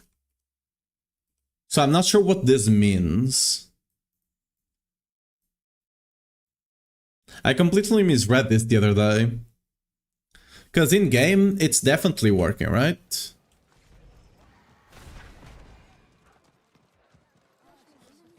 I'm just assuming they're gonna buff it. I'm just assuming it's not increasing the duration as much. I mean, maybe it's saying it's increasing and it's not increasing. That's possible.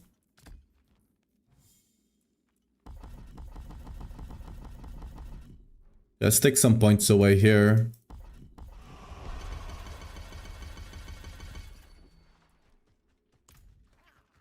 Let's test it if it's 14 seconds or not. Maybe it's just not working.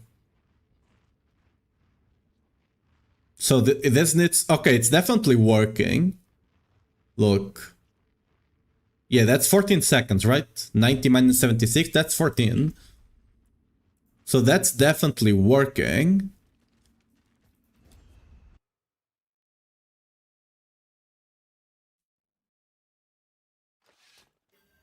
Notice that fixed multiple instance where damage bonus while berserking was displayed as multiplicative when it was actually additive. Yeah.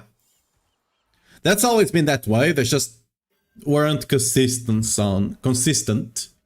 on showing it. For example, if you go here, you might think that's a 50% multi, right? It's not. That just makes berserking go from 25% to 37.5. Because it increases the... it's not even additive. They just don't know how to properly explain it, I guess. But this basically just makes berserking go from 25% to 37.5.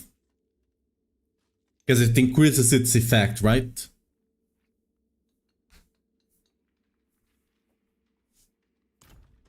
They just don't know how to explain things. Well, let's test if it's working with the... oh, it could be this. It could be this thing that's not actually working. Okay, let's actually test that. Do I have everything? Yeah.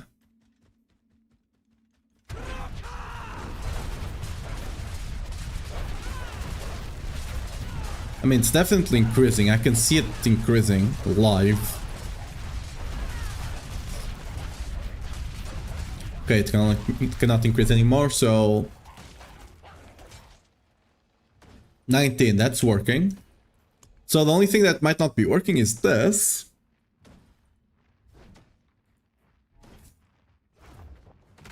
This would be the last one I wouldn't expect to work. Oh, I was not showing you guys. Whoops, sorry. I was testing with this, with maximum carnage. This one is working. The only one that might not be working would be this one. It's a secret. You don't get to see it. But I don't know what they actually mean with this. I'm just assuming they're gonna buff it. Because it's already working.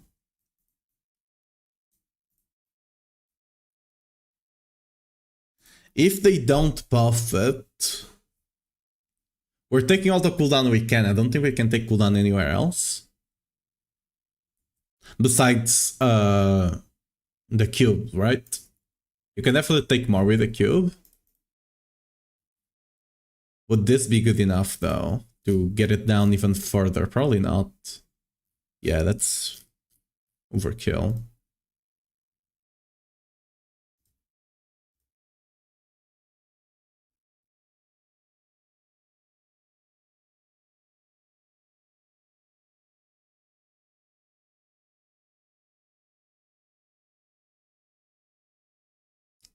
So yeah, I've been playing wrong ultimate all the time around Miko's questionable routes of Wrath Berserker. No.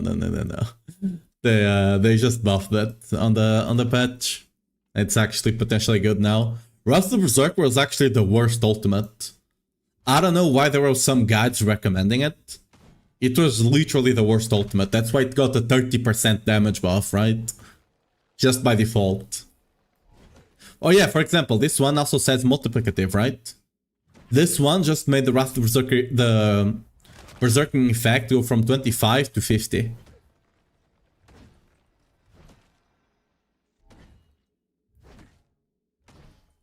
If they buff rank point, then Ultra Transfiguration might be the play. No. You just take cooldown.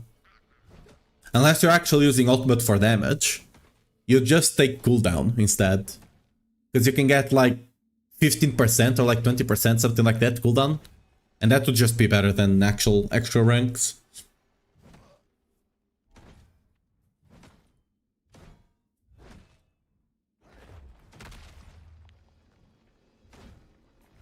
It's definitely gonna be much better for skills that are actually have the combat tag. Which is not a lot, but it's mostly brawling skills and stuff like that. Oh, not... Oh, wow. There's not a lot of skills that actually are combat. Wow. Popularize it, and the side note, you said it's the worst ultimate? Yeah. Does Iron Maelstrom have a spot in any build? Yeah, there's a build with Iron Maelstrom that's actually quite decent right now. It's Iron Maelstrom with the mightiest throw here. The mightiest mighty throw. It's a very decent build.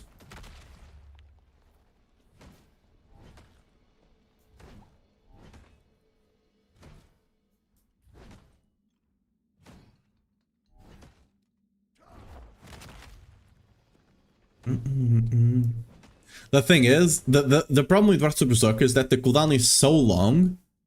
Because like, Wrath of Berserker has a really good thing, which is the unstoppable, right? Problem is, it's not 100% uptime on unstoppable. And that's the issue. You either want something that, like, if it gave you 100% uptime, even if it didn't give you as much damage, it would definitely be worth it. But when you contrast that to Call of the Ancients, which is basically half the cooldown, and just gives you a stronger buff, right? It's 21% here and 20% here.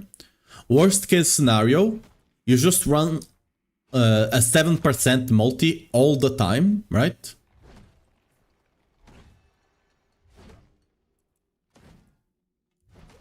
No, Wrath of Berserker was actually good before. They just... Like, because before you could get a lot more cooldown on gear and tempers. So it was much better. And I think it was only a 60-second cooldown, not a 90 seconds. But yeah. I just don't know to what degree getting all of this cooldown here is actually gonna be worth it or not. Because again, you are getting, like, our shouts are quite strong right now, right? You're also getting cooldown for Warcry. Look at this Warcry cooldown, right? It's insane. You basically have almost 100% uptime on Warcry with this. So that's definitely nothing to laugh at. And you have 100% uptime on the damage from Challenging Shout and on Challenging Shout itself. Which just makes you incredibly tanky.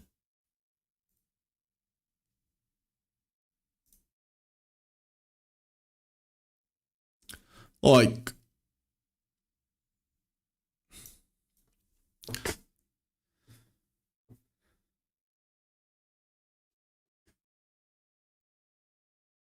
Understand the nerf to archive ranks? I mean, because you just have a lot more of them. That's why. What build is this? I'm currently theory crafting what we're gonna be using on... with the PTR changes, right? I'm currently theory crafting what we're gonna be playing with. Basically trying to get as much uniques we can into the build and all of that. My only issue right now is I don't know to what degree we can run Locrons. Because I don't know how hard or easy it's going to be to get 100% crit. Because it's just gonna come down to how much crit you can get out of Grandfather. Because Grandfather is gonna be... Grandfather's guarantees critical strike chance, they just don't say how much. Because like, this is still a good multiplier, it's still a 120. Like, the best we can get right now is a 140. Right? And then we have a 130. And then the rest is all 120s. So this is not bad. And it can get good stats now. Getting strength and life is going to be easy. The only hard part is going to be getting critical strike damage. But the critical strike chance is guaranteed. If this is like 15% or something, depending how much it is, if it is 20, that would be crazy. If it's 30% GA, it might be worth. I mean, the thing you have to think about is that on Barb, right? This crit chance is 7.5. But but that's just Barb. If you actually go and look to, let me open here. Do I have? Yeah, look at this. On other classes, it's double, right? On other classes, the critical strike chance temper is double. Yo, wait ain't no way. Wait a darn second.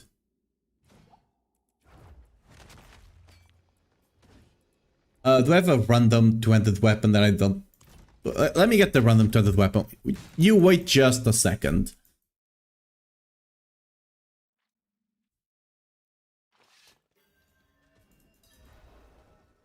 People have already tried it. Does it not work?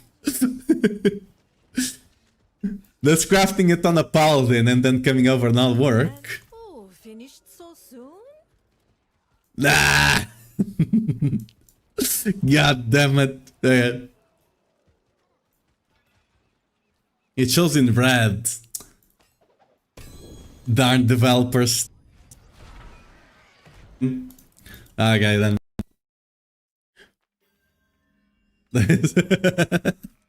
I do remember those who broke temper days. Regardless, what I wanted to say with that was that other classes get more critical strike chance.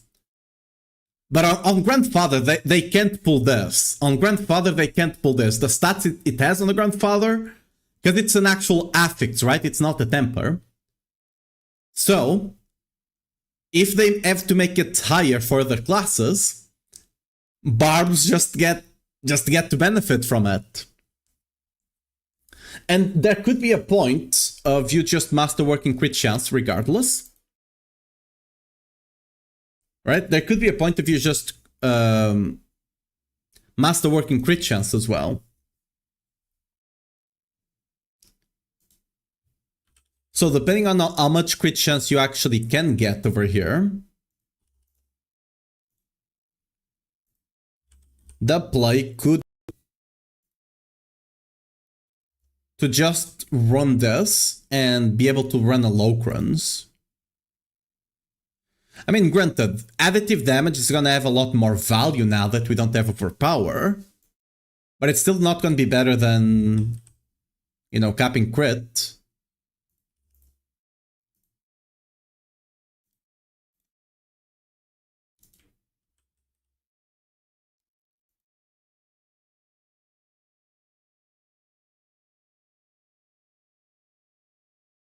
Let me actually see just how much do we have.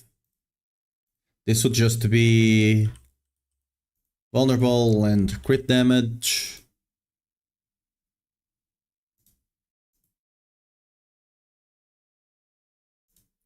They have crit chance here as well. We can't get crit chance anywhere else, right? Everything else, okay, here as well.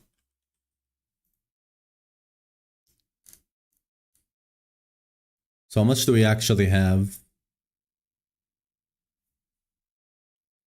So this is not enough as it is, as you can see, right? Because look at that.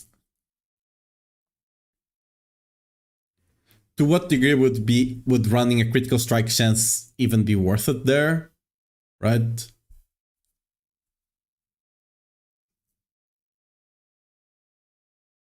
Like a critical strike chance charm instead? Hmm.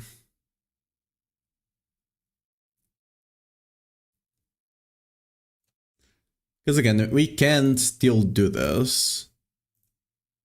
Just a question of how worth it is. I mean, here it would go on the other one.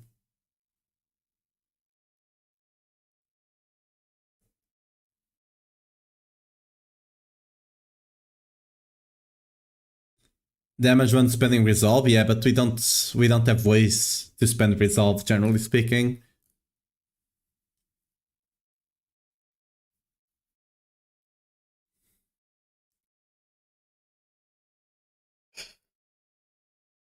Capping crit is gonna be really hard if we have to focus on the cooldown. I guess we just can't run Locrons. It is what it is. You lose it, you don't spend it. Spending it is a skill actually using the resolve.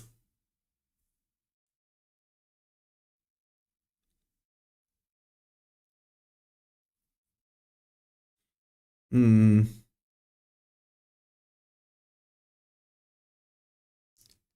currently just testing this build, but I'm dying a lot. Do I just need to stack more toughness? Is there a cap? Which variant are you playing?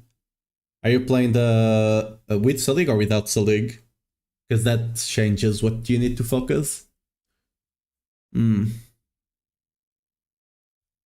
Yeah. If we're going for Wrath of Berserker, I don't think we can go Locrons. If we are not going for Wrath of Berserker, we can potentially go Locrons, but... yeah. So I guess it will also depend on how much that change will be. But overpower without Selig. You're probably just not stacking your resolve stacks, right? Like on this variant, you're running domination with Glyn's Anvil, right?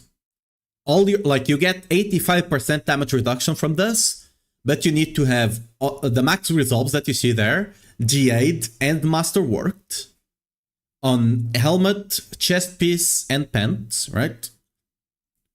That will give you a bunch of resolve stacks, and then you need to be able to stack them up with this.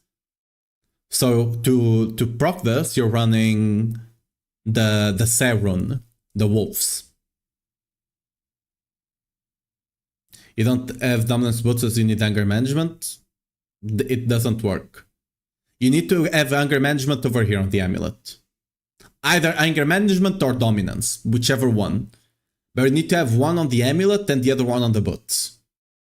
This setup doesn't work if you don't have both of them. You either have both of them or you have neither. For now, replace Glyn's Anvil with what's this? What's this one? Heavenly Strength. Temporarily swap it for Heavenly Strength and just run around with that. You're still gonna die a bit. Once you get it on your amulet, once you either get... like, you don't need... ideally, I personally prefer to just put anger management, but it doesn't actually make a difference because the 30% is not working and apparently they're not gonna fix it until the next season. So, doesn't matter anymore. Just get either or on the amulet, either dominance or anger management, and then you put the other on the boots and it will work. Until then, yeah. It's gonna suck a bit. Okay, back to this though. Is there any way for us to get crit? Rush feels that having strength on my chest, so I'll always swap until I get the neck properly. Yeah, that will make you a bit tankier. Is it okay to use Tyrael's Might? No. Tyrael's Might is just bad. A legendary chest is just better, even if you're not running, even if you are on a setup that's still running Evelyn Strength. Legendary chest is just better. Spatcher Zen Lazy Turtle, thanks for the follow. Okay. I really want to run Locrons because it's such a big multi. It's gonna be a 195 multi. Because this is 150 by default. With the mythic it would be a 195.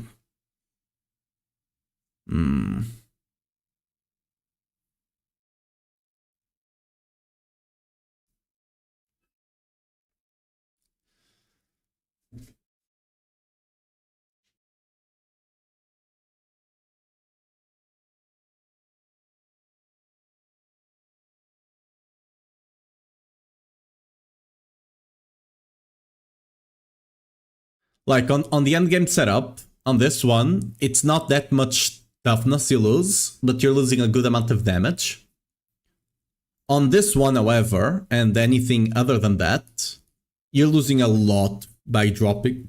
You're losing a lot of toughness by not running the resolve setup here, or by not running a lot of resource here, right? Here you'd be losing any same amount of damage actually.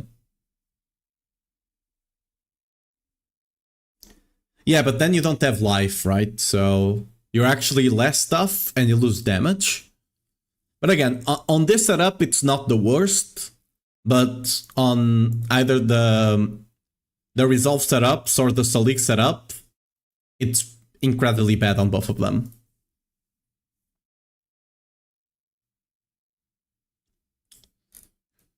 I don't think we have...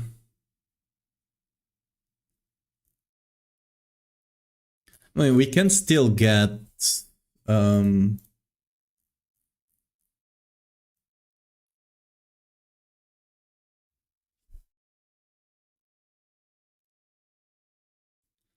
me actually copy this over so I don't have to make a new one. It's gonna remain mostly the same regardless.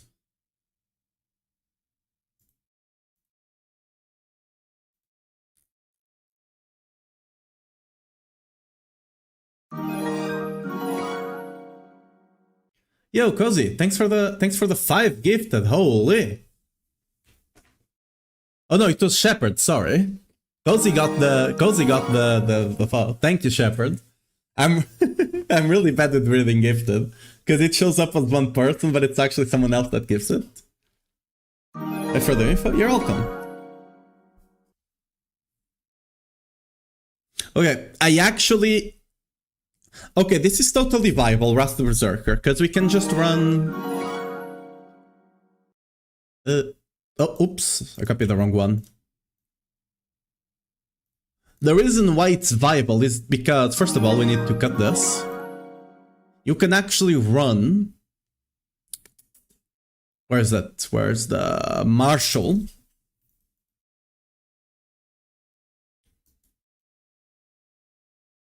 I do wonder if we'll run the world now for the attack speed.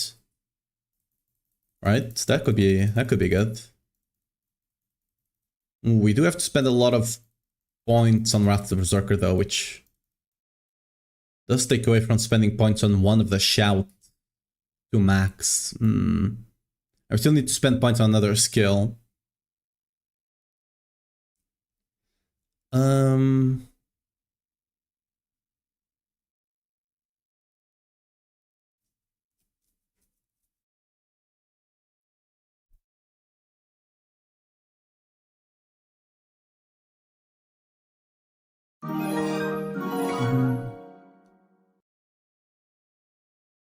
Oh, and thanks for the prime as well.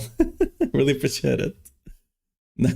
Oh, you gave gifted, but you didn't have one yourself? Rip. I mean, now you do, I guess. I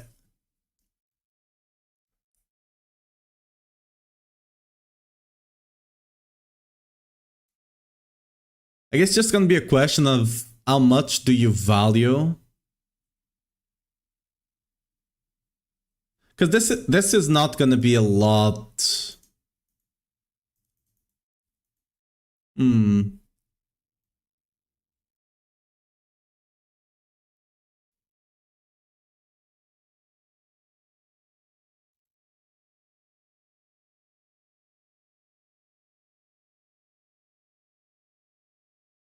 Hmm. Much attack.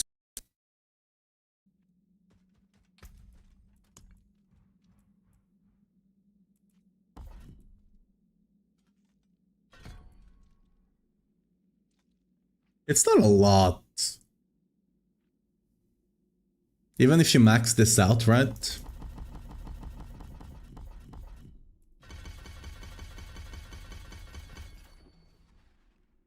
Yeah, I mean, it's something.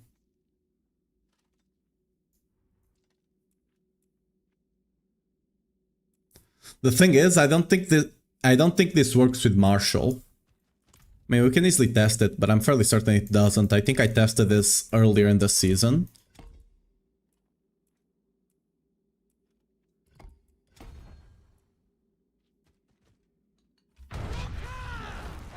Yeah, it doesn't work with Marshall regardless. Kinda sucks. It does specify Rally Cry doesn't work. Like, I feel it should work when it becomes a skill with a cooldown though.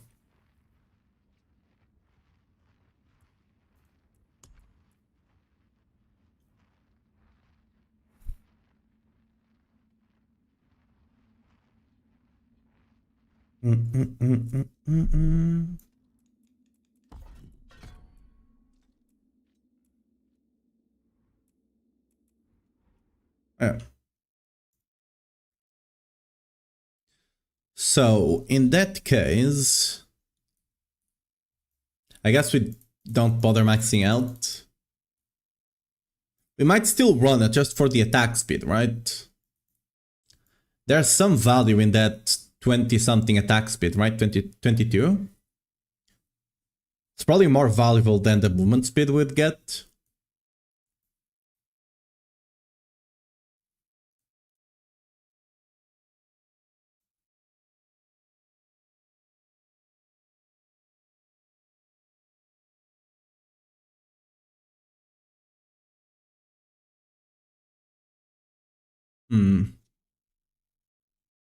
We can definitely have 100% uptime on Master Berserker right now. Like with Marshall, you can definitely do it with all of this cooldown, right? Because Warcry and like you just cast Warcry within the duration. You are able to cast Warcry and Challenging Shout at least 2 times, which means you reduce it by 8 seconds. So even if they don't buff it, you still have almost 100% uptime on it.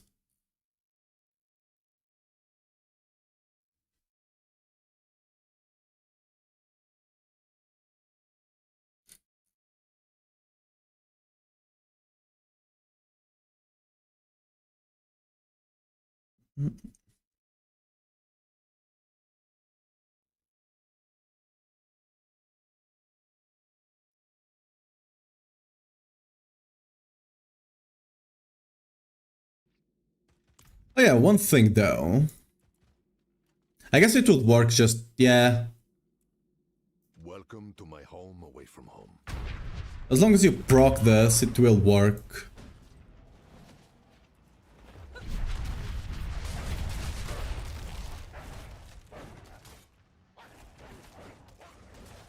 Yeah, okay.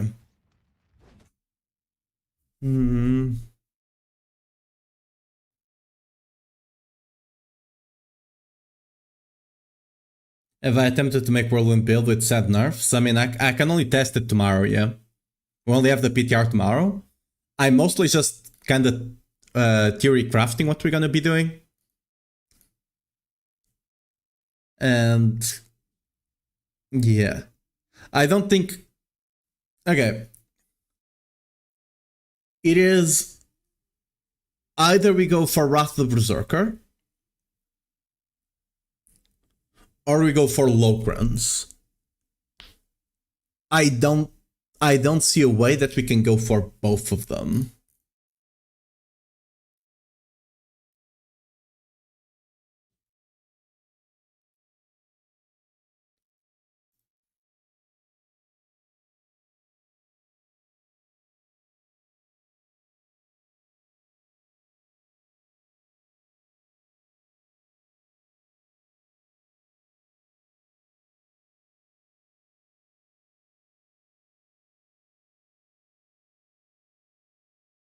Hmm.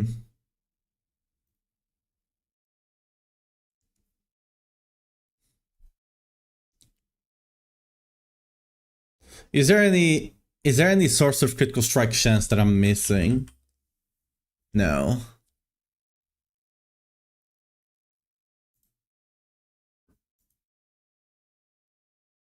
Okay, so this would be aspect of channeling over here, 100%, right? Oh, this needs to be critical strike damage.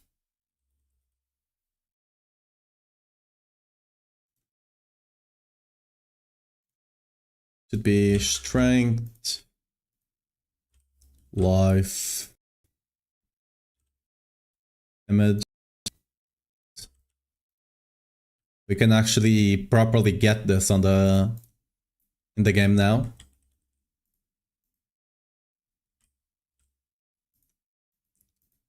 Life.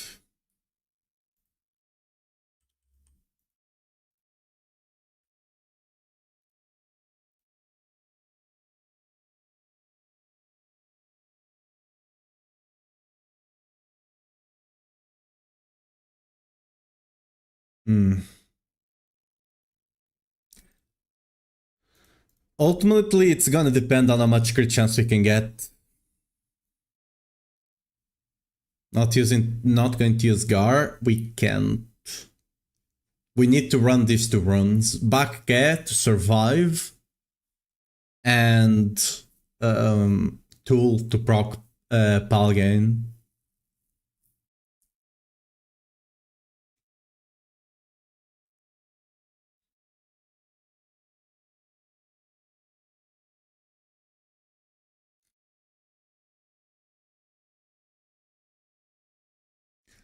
If this actually worked, if getting cooldown worked on your followers, that would be omega cool, but I'm fairly like 99% certain it doesn't. Because then we could get 15% there, but like we're still missing so much crit chance here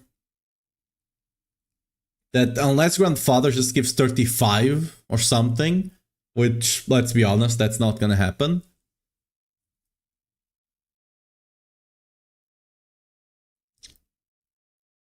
I don't see a way for... Because, like, again, if we actually change all of these GAs to crit chance, and we masterwork crit chance, this would be possible. Definitely.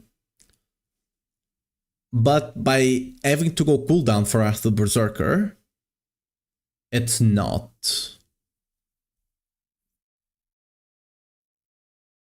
Again, cooldown does have its benefit, so it's not like this is that bad.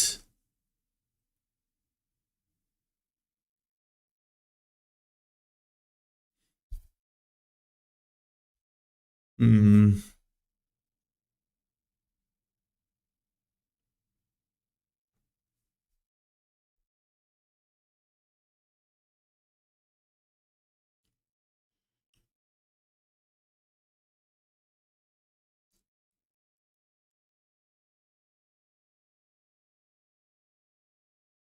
And because if I just cut Locrons, right, we'll get like just so much damage though. That's the thing.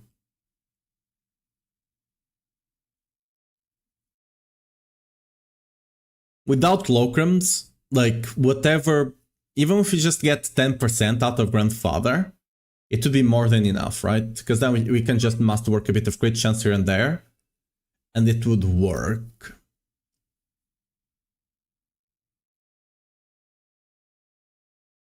It's mostly going to be a question around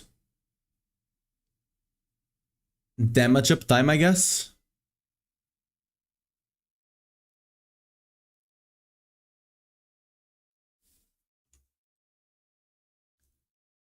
Because what we're looking at here would be... So 1.3 times 1.2 times another 1.3. Oh.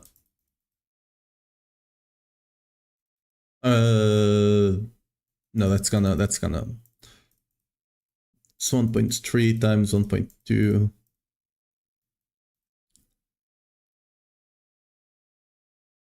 It's a bit more for us the Berserker actually. And this also makes you really tanky, which you're gonna need. How much crit chance that is gonna give us? I mean, yeah.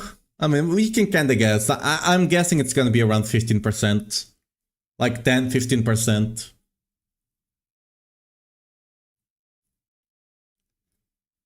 So it's not that bad.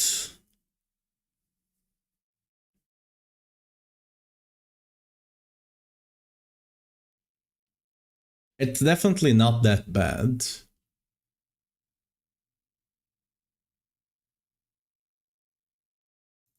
Because okay, let's actually try it. If we do this, how close would we get to it?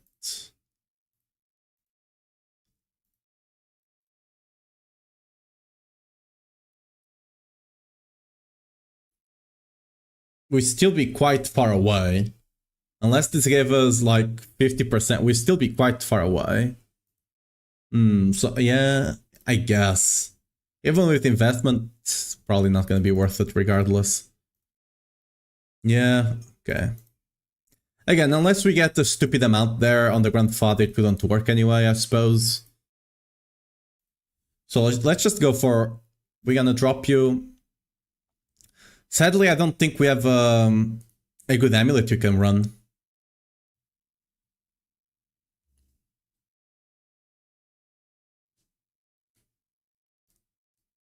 Like, Blood Mad Idol, sure. But the question is, can we survive with Blood Mad Idol? And the answer is probably not.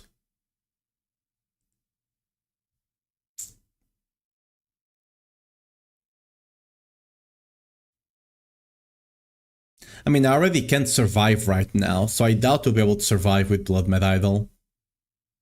That's just kind of yeah, not gonna work kind of situation, fairly certain.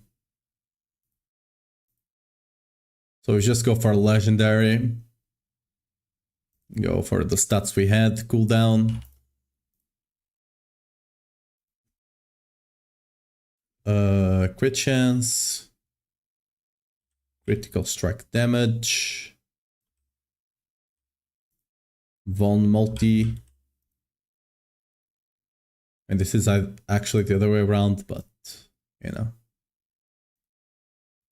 Same thing here, bone and crit multi.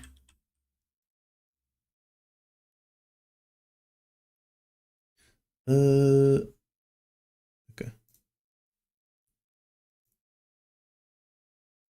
Oh yeah, this it's useless. Might be worth to do this actually. Because we're gonna have 100% uptime on Warcry, basically. I mean, not quite 100%, but almost.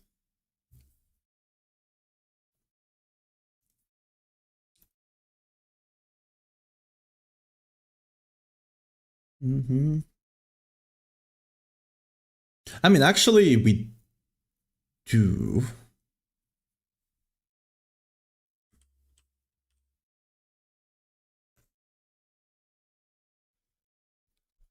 This does give us 100% uptime on Shout, actually.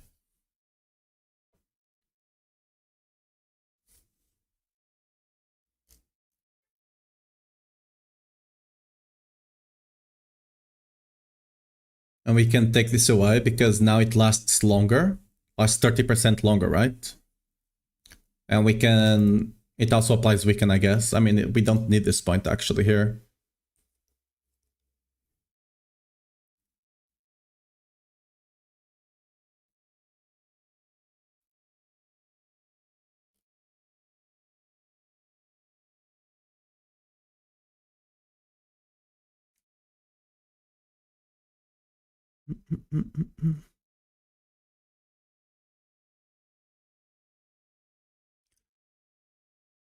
I mean, yeah.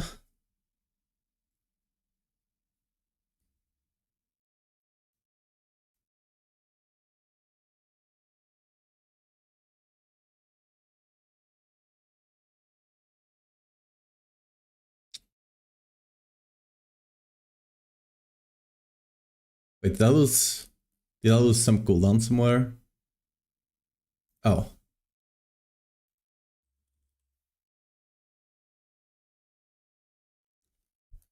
That should solve it. So now this is down to 8.4. We could have... This doesn't give us 100% uptime. Because it should be...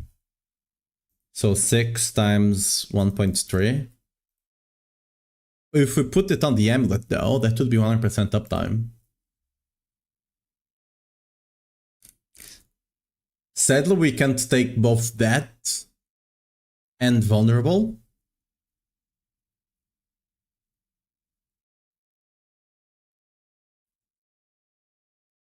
Hmm.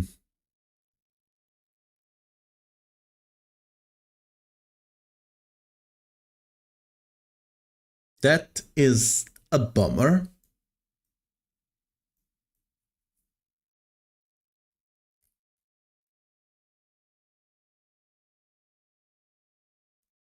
If we make this, if we don't take this, it's kind of sad that we have to choose between these two. If the vulnerable is up here, it would be so much better, because it would be a much easier choice. Putting it on the vulnerable is such a mean thing.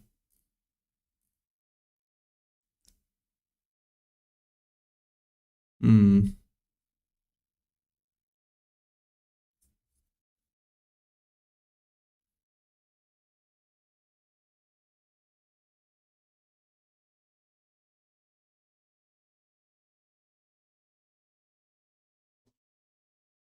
Because the wolves are gonna be gone. Vulnerable is gonna be much harder to actually get going. We're gonna be running exploit for sure.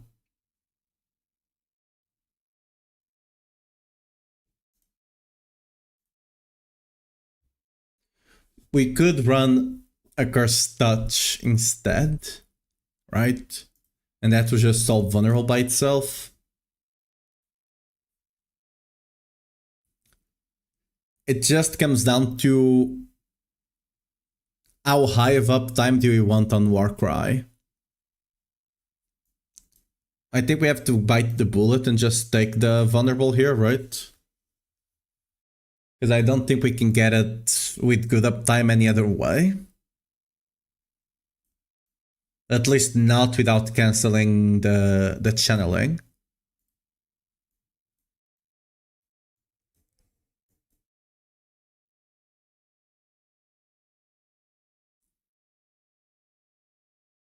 We might still run Iron Skin, because it's the only other skill that doesn't stop Whirlwind. We could take this Rupture here for the attack speed. But it's not that much attack speed either way.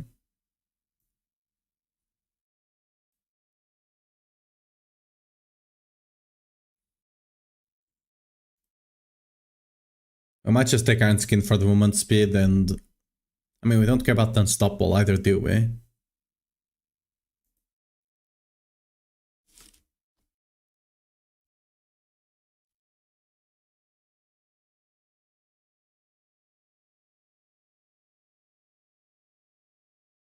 I mean, with this amount of cooldown, we'll have 100% of... Actually, wait a second. With this amount of cooldown, do we actually need care? Probably not. Right? With this amount of cooldown, our Iron Skin is potentially good enough by itself.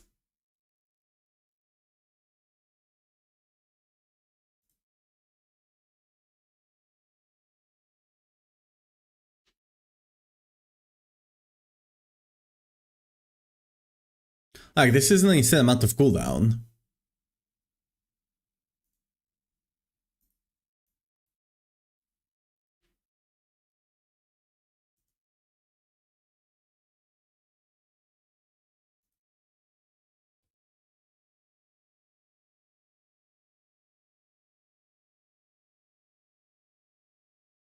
I'll have to see if it's worth. We probably just go this way then.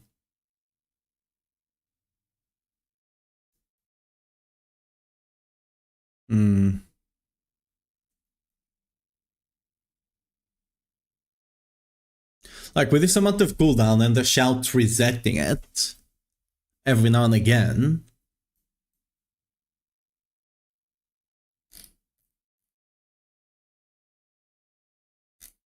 Yeah.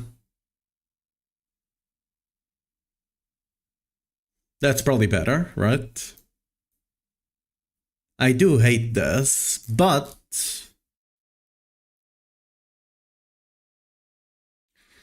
what we can potentially do is we use backdoll here. We could just run home here.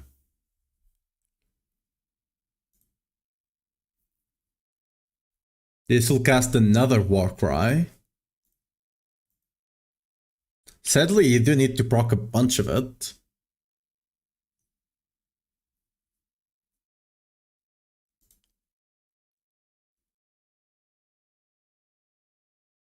And you do need to watch out for whenever you proc it.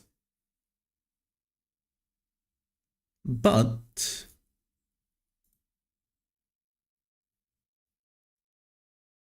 would Igni be better here? Maybe.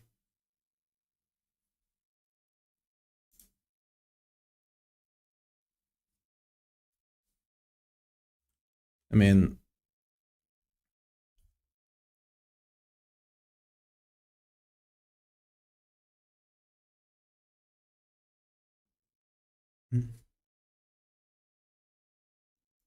I mean, 35. So 600 divided by, that's like 7 seconds or something, right? Yeah. Should proc every 7 seconds with Igni. Which should be good enough, right?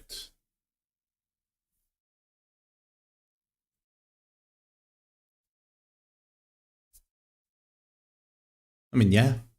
So you probably just run Igni then.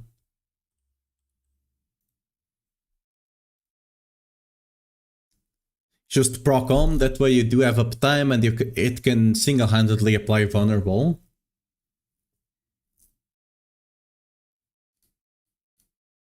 Also, you still have 100% uptime on it.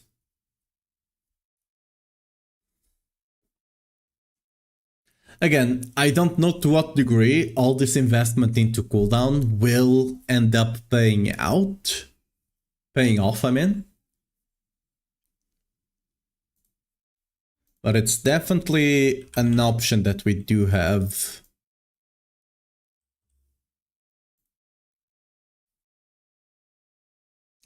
And we don't even need all of these GAs. Especially now that we are running Marshall. I don't think we need all of these GAs.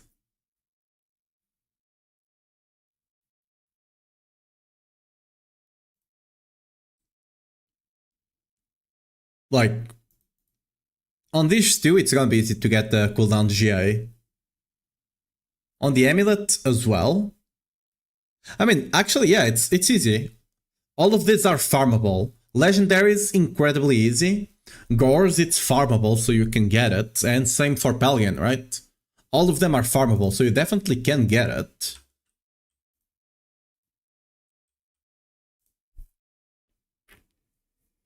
Again, to what degree is it worth investing in cooldown instead of going vulnerable damage? You might be able to get away with one less GA and Masterwork. You might be able to get away with it. Maybe it's better to actually GA Masterwork here on the helmet instead and invest into vulnerable instead of going max resource, right? That's something you think about. That being said, Rama is going to be 0.66, right? Rama is going to be 0.66, which is quite insane. So there's that. I I mean, assuming Grandfather gives us enough crit chance, we just go polearm here, right?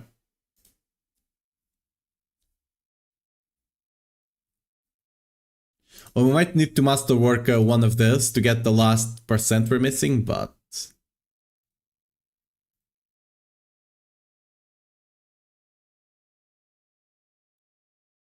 do that to do...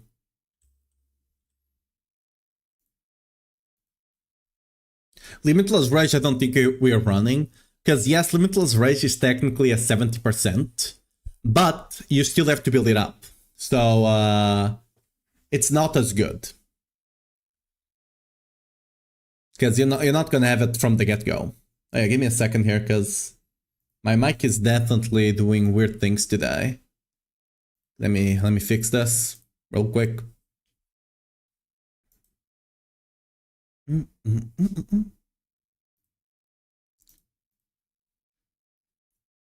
I'm definitely gonna be trying this first, this setup, because like it's potentially gonna be quite good regardless. The fact that, like, especially for surviving, that's the cool thing about this. Since you're gonna have 100% uptime on challenging shout, this is definitely gonna help survivability a lot.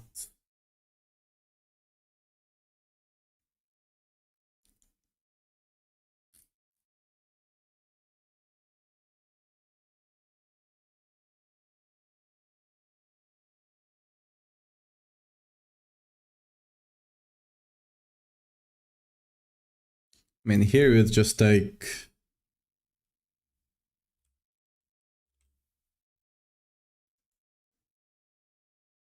take that one.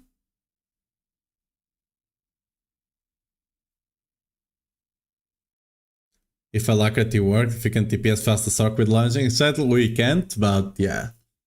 It would be funny.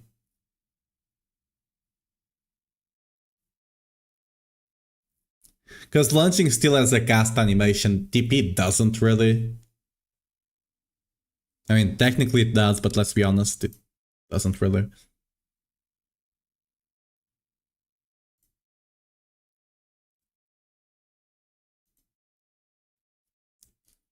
I'm just assuming this crit chance we're missing here, we can cover it with Grandfather.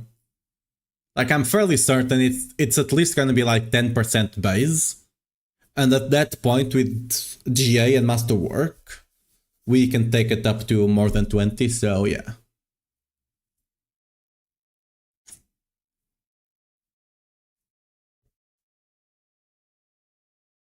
Why is Gars if damage comes from Rupture? I'm not testing the bleed one here. The bleed is this setup,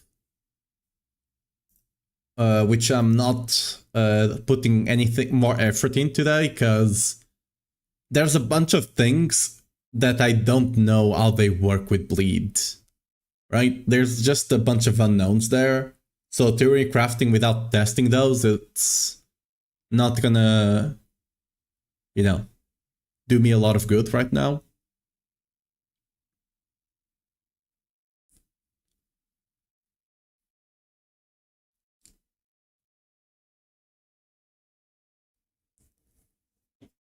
Okay, this is definitely close to what we're gonna be running, I guess.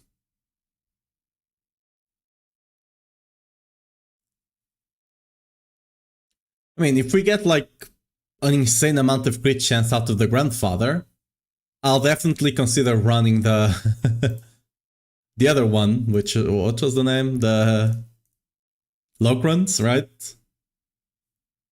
But yeah. Yeah, no worries, it's fine. I need to apologize for that.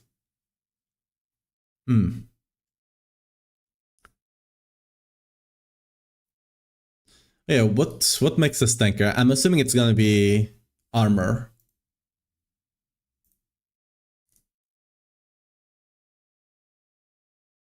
They definitely need to give us more utility stuff. Our utility is kinda garbage. Let's see what gives us more HP, armor or HP. Oh, HP for now? But I think it's gonna be a balanced, I'm fairly certain. At some point one is gonna give more than the other. Yeah. Is it now? No, it's not now. Life is still better. What about you?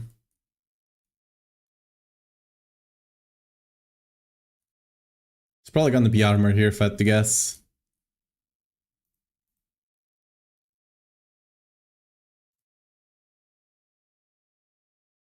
So 907.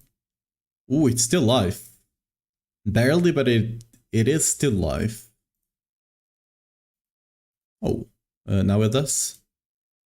Oh, life is still king. Okay. Barely, but it still is.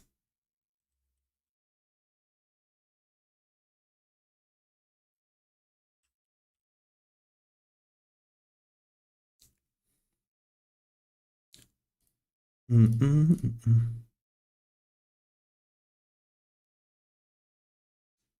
it was the barb only weapon, they would probably give us a nice crit number, but it's all classes. I don't. Yeah. No, because it's because I think it's the opposite actually, right? Because it's a weapon for all classes. It's we're gonna get a bigger number. If it was only for barb, it would be smaller, because that's what happened, right, to the tempers. So I think we're actually getting more because it's for other classes as well. This would just be... We don't have crit damage multiplier, apparently. Weird.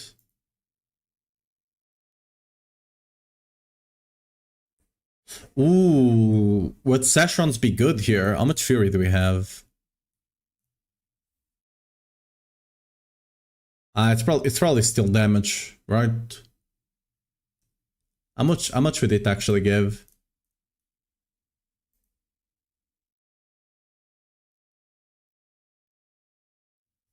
So how much was that? Yeah, let's call it 31, right? That's 50. Yeah, that's not worth it. Just damage.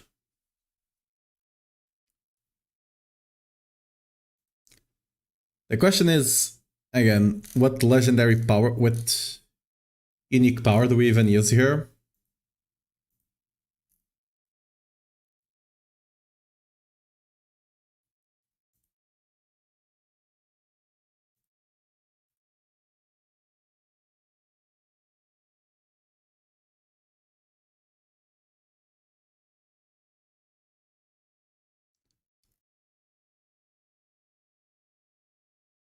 We can do frenzy weapon swapping, but then we don't have and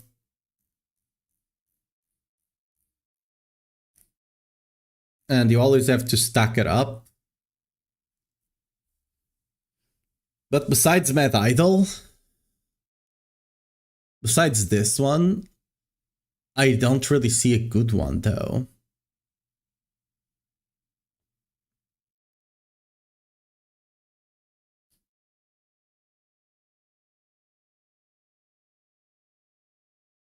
Like, Banished Lords is quite bad now, right? Like, it just got gutted. Yeah. So this would be like a 7% on a charm.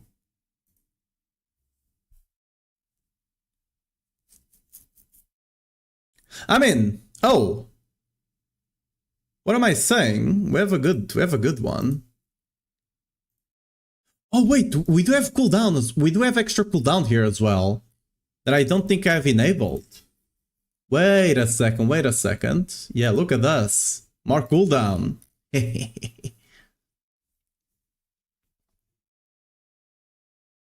So we definitely don't need to invest this much into cooldown.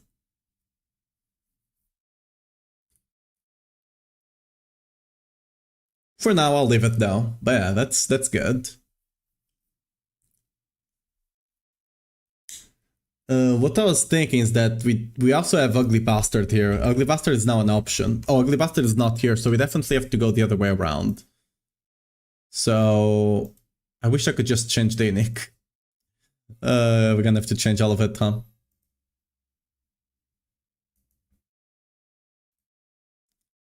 So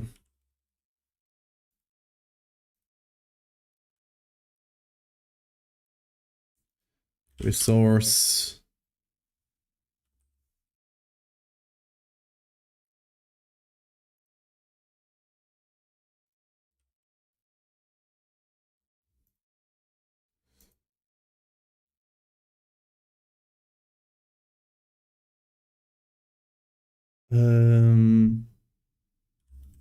Back tool. There we go. And we take Jarrett's here.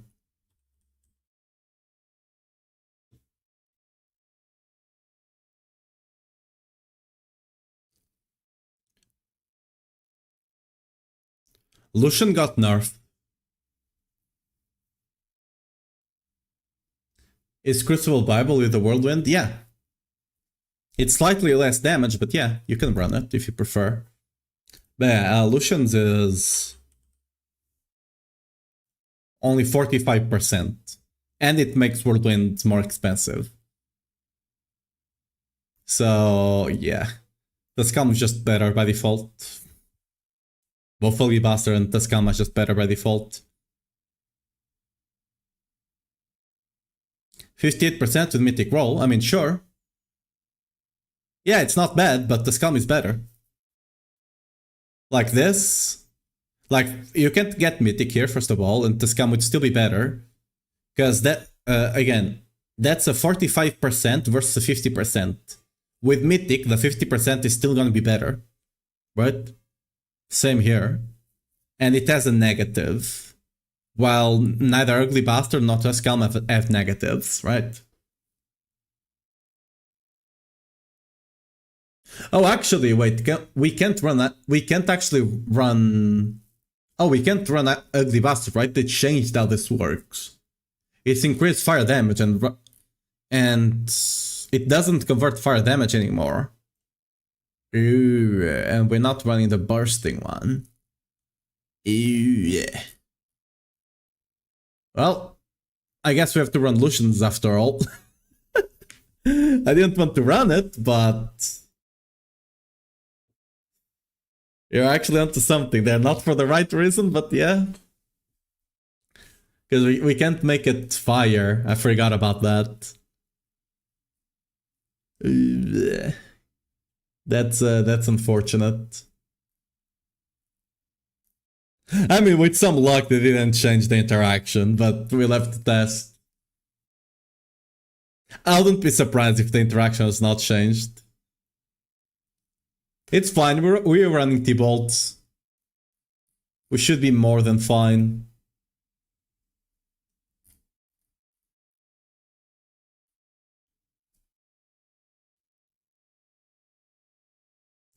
I mean, in that case... we go back to Tuscalm over here. Oh, it kept the stats. Oh.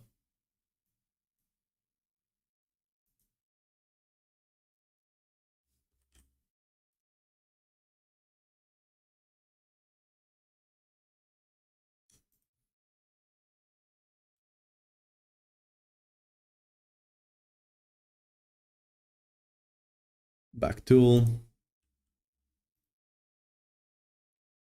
And we'd have to run Lucians here. I mean, but if... Actually, no, we don't run Lucians. What? Yeah, we don't run Lucians. We have something better. It's a fight.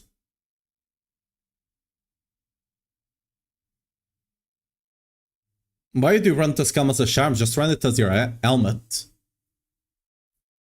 Like, it's just better. It has the bigger multiplier.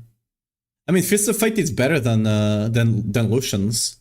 Lucian's is a 45. Fist of Fate is 50.5 on average. So yeah, just better. Again, with some weapon swapping, we could potentially run a Mythic Charm. I don't think it's... Like, it's technically slightly more damage.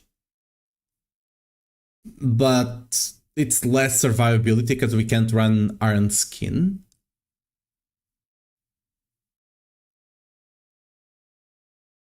We could just... Granted, we could just not run Rowling Cry, actually. But then we don't proc tool as often, so we don't benefit from these things as often.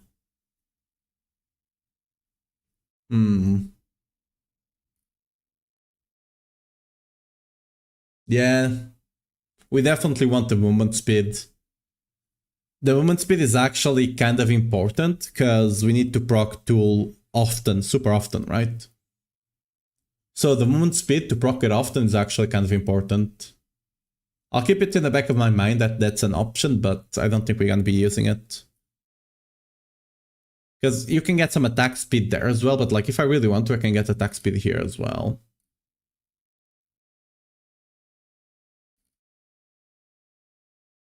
Which is something I'm actually considering. Because if we have Iron Skin up often enough, we don't really need that much Fortify anyway.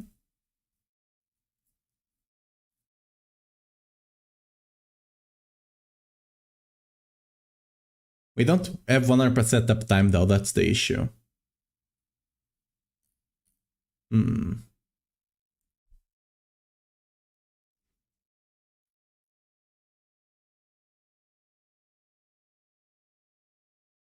Yeah, I'm gonna keep it like this. I think it's better.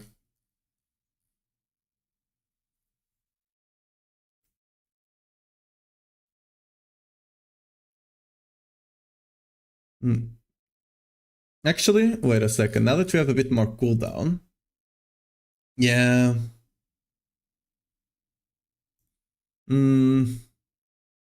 Yeah, the plate's probably to run damage here now.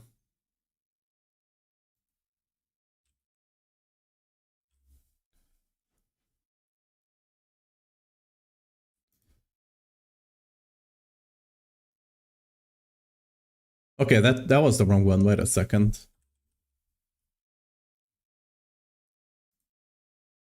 The question is, do we even have one that we can run? Because we don't have overpower charges, so we cannot run those.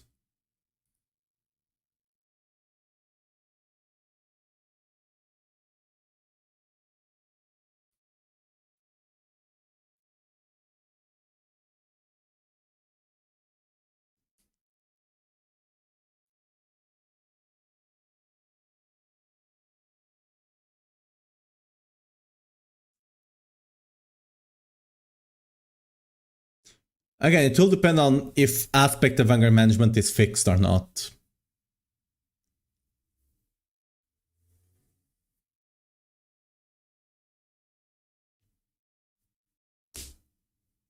What do you mean forward momentum? Effects went to. I mean, yeah, that's for movement speed. If we end up needing the movement speed, sure. But there's a better one, right? There's Ghostwalker. I mean, I guess the other one is better. I mean, yeah, sure, the other one is better, and you proc it often enough, potentially. Actually, you don't proc it on bosses.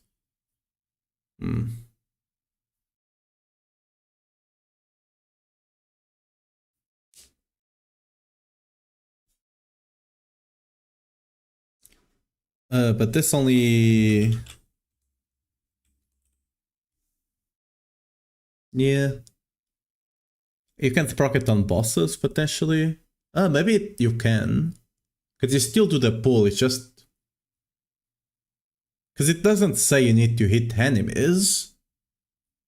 So yeah, you potentially still have it. I mean, I'm just gonna hope anger management is fixed though, right? Because this is a bit more damage. Actually, wait, no, we need booming voice actually. I mean... We don't. Okay, realistically, we... Actually, I do want to take this regardless. I mean, yeah, realistically we don't, but it does make... It does make us survivability better. Because challenging shout lasting longer does mean it decays like this brawl. Wait. Is that misspelled in game as well? Or is it just on the... Oh.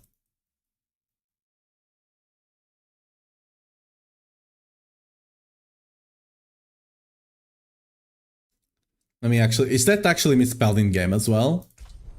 Ball instead of brawl, or is it just on max roll? That would be fun if it's actually in game as well, because I think those names are taken directly. I can speak whatever. I think they come from the game. Is that misspelled? That's not the word, right? Ball? That's not the word. That's not the word. Or actually, wait, it's actually crying or something, right?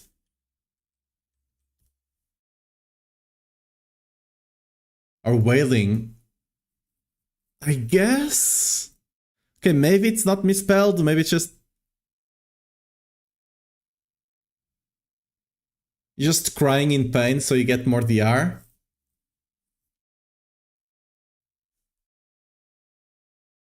I guess. In the running. I mean, this is still a war cry kind of thing, right? This is still a cry.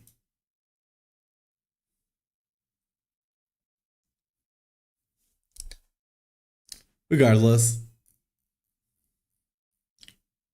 We're gonna go with the other one for now. We're gonna go with the booming aspect, booming voice here. For now, and we'll have to test if everything is fixed anyway. We're crying while shouting because of all the nerfs, sure. And all of these uniques, remember, all of these uniques are gonna have their effects increased. That's kind of the reason I have Signet the Belgian and Azurath here. For speed farming, you're not taking this, right? For speed farming, these things are useless. But, you know, it just depends on how strong you're gonna be on T12, I suppose. For pushing, you're definitely gonna run it. Like, the power is gonna be so... They're gonna be so much better than they are now because the unique's getting 30% effect, right? That there's just no way I can't recommend it for pushing, and we actually gonna need it. Because it's not like you can get close to or even do 150 without them. On this season, I think you can with the push build I have. I just don't have the gear to test it right now. But on PTR, you definitely are not going to be able to. So I'm definitely going to have to recommend this for pushing. A PTR next season, right? And you also don't have weapon damage, so you can definitely just run strength.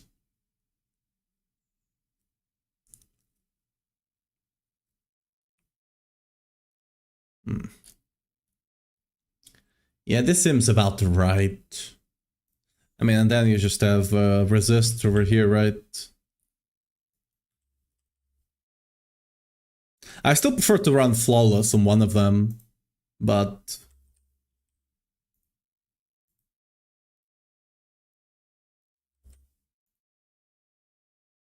Then all of this would be skulls still.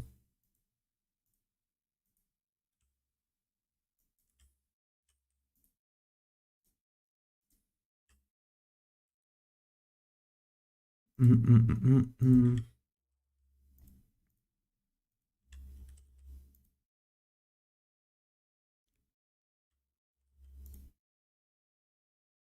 when it comes to the...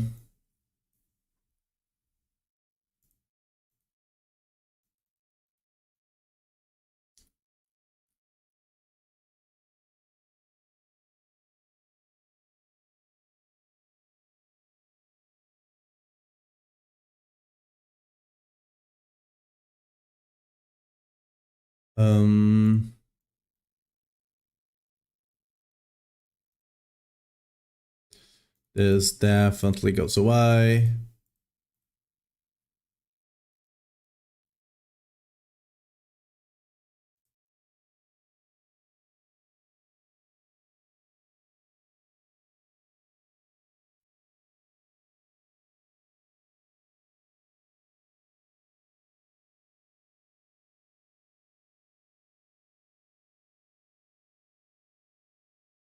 You get some extra points that you can go over here if you want to, right?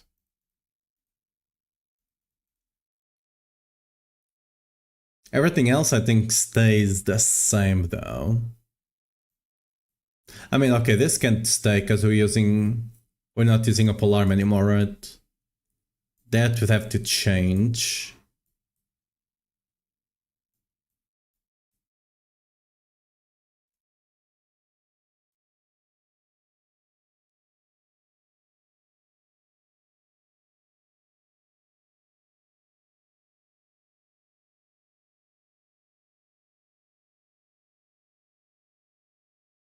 Oh, guess it doesn't matter which way you go here.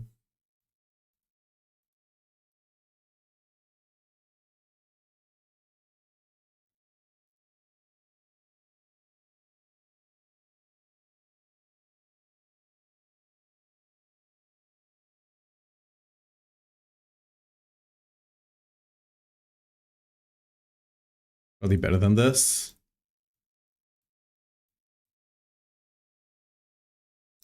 And this would potentially be Crusher, assuming it's fixed.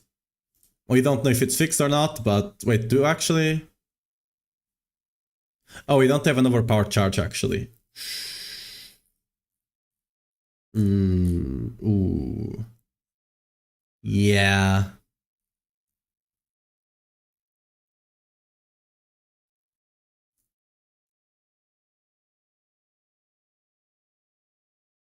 We can get an overpowered charge here, it's just not worth it, but we could. I don't think it's worth the damage loss though.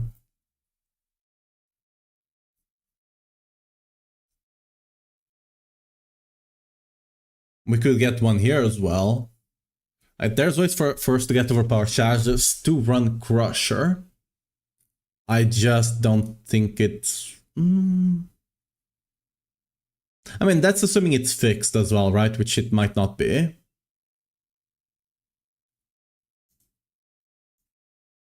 So we might as well just assume it's not fixed, right? At least for now. So what else would you run?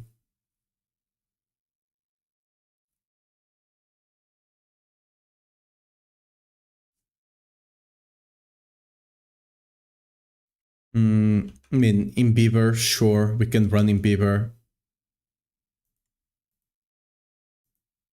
But I'm not gonna put in Beaver just by default. But in Beaver, 100% you'd run it instead as well. You'd run it over here, right? I'm actually take Marshall away from there.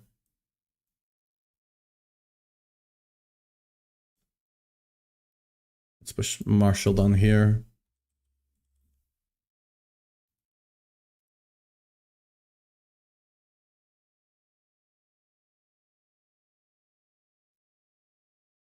Let's put Challenge over here. Let's run for now Might over here.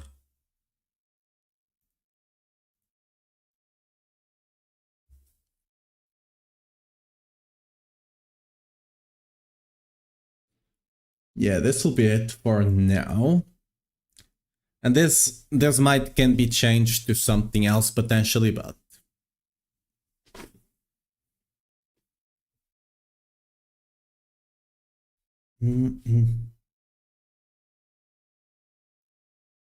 like if you do like in Beaver, if you don't mind doing this for pushing, it's definitely gonna be better.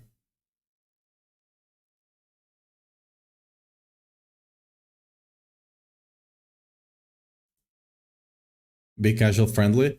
I mean, you still have to spam the potions, just that.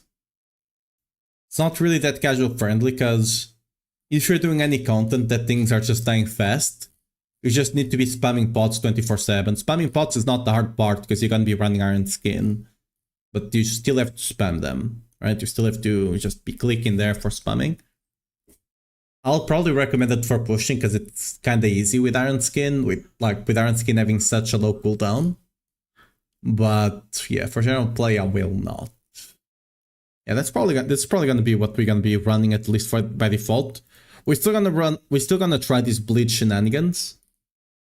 Because again, this is not necessarily a Whirlwind build. It's more a. I mean, it's still spinning.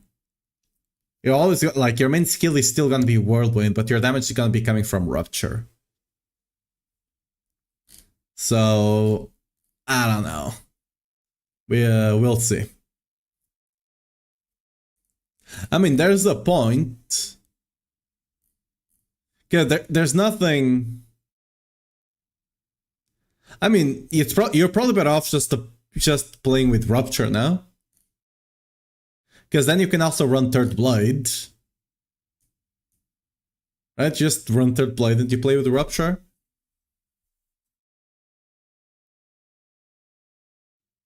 And that would also buff the Rupture damage.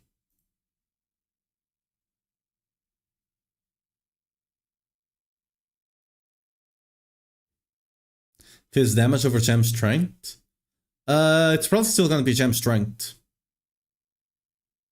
They didn't touch Silent or Azurath? No. They actually potentially fixed Azurath, because Azurath had a bug that it didn't proc properly. And supposedly they did fix it, right? Which makes it even better.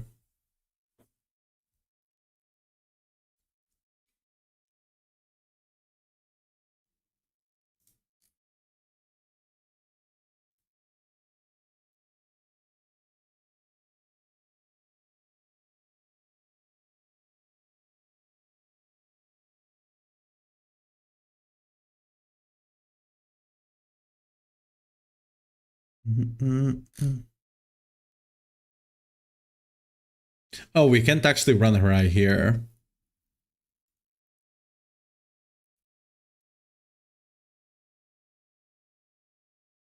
We can't have anyone applying CC.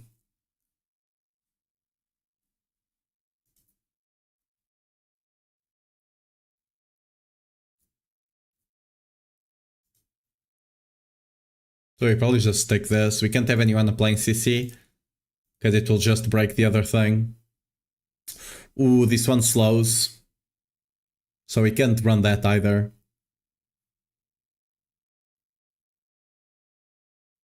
We're just not running reinforcement.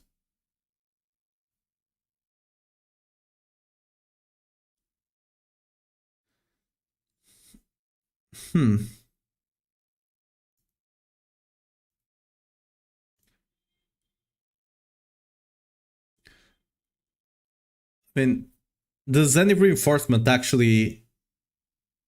There's no reinforcement that gives us damage, right? They either apply CC or they do nothing.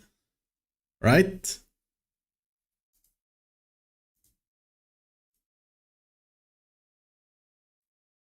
Don't think that we can't. Sloth, nope. Provoke. Taunt again, nope.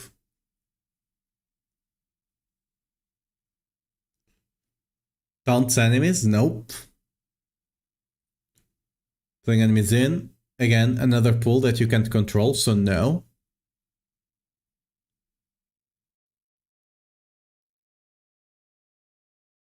Okay, this one, Bastion. Yeah, Bastion you can run. So you probably just run Bastion then. Okay.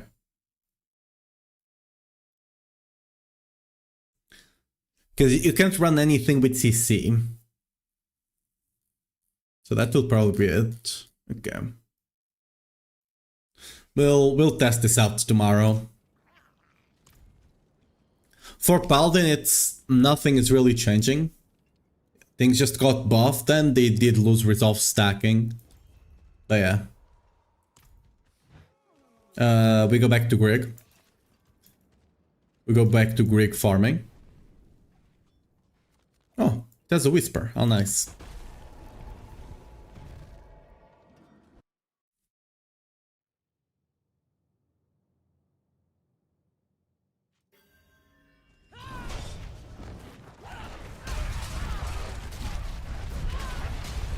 Yeah, the only thing I see changing there is if Grandfather just gives a ridiculous amount of critical strike chance.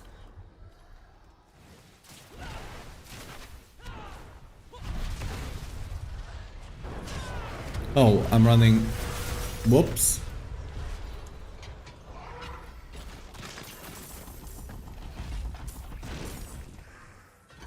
Oh, massive cooldown there. I mean, it still has a big cooldown.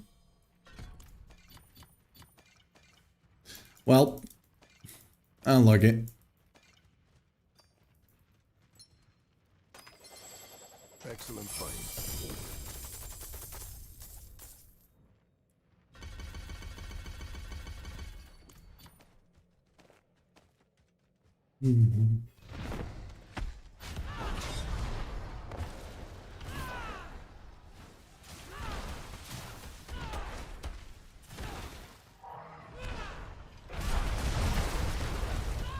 Oops. There we go.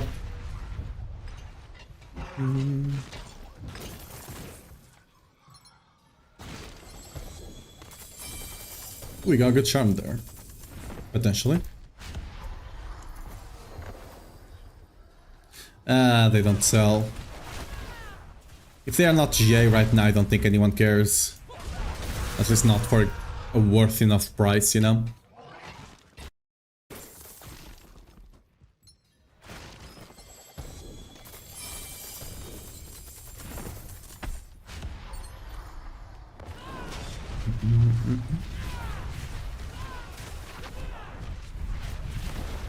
I didn't have the...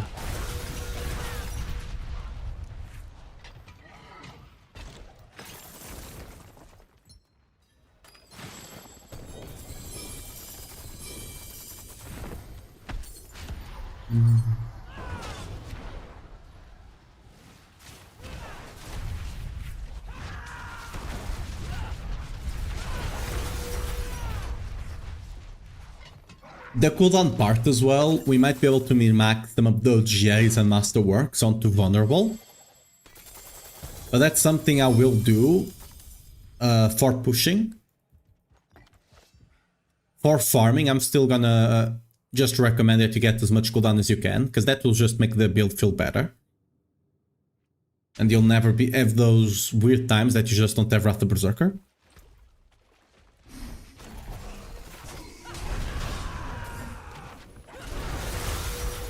Ooh, another one.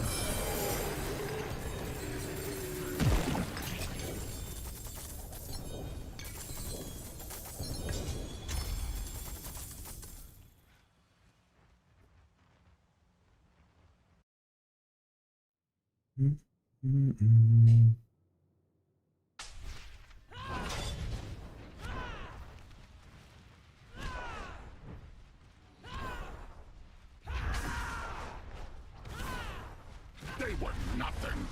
Did you truly think all of this would be that easy?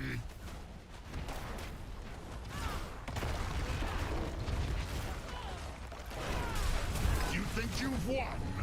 This is just the beginning.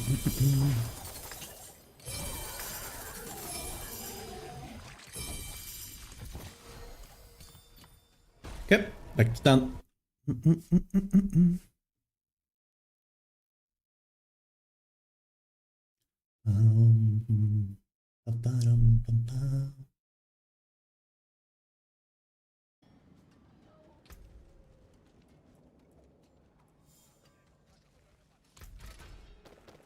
I think we got a good one, right? Let's go again.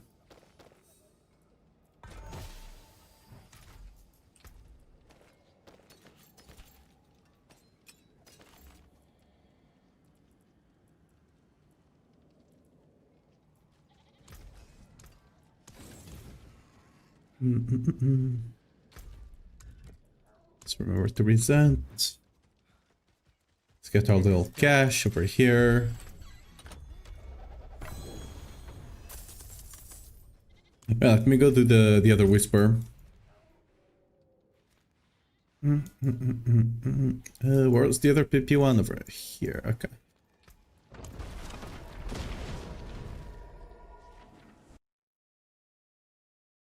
Out of all the nerfs, which I understand we need them, the one that scares me the most is the Fury Cap from taking damage.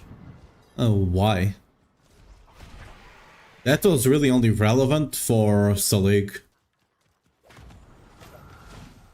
And Salig is nerfed already. I don't think we're gonna be using it anyway. That was never a way for you to resolve Fury issues.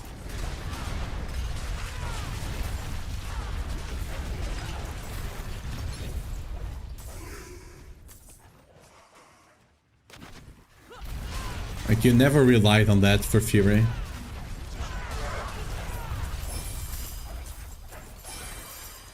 Oops, forgot to clean that.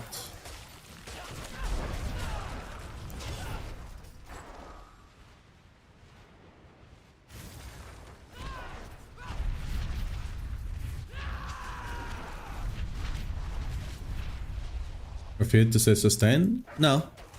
You only do it on Selig. And even then, even on Selig, you don't need it. It's literally a mechanic that we only really used for Selig.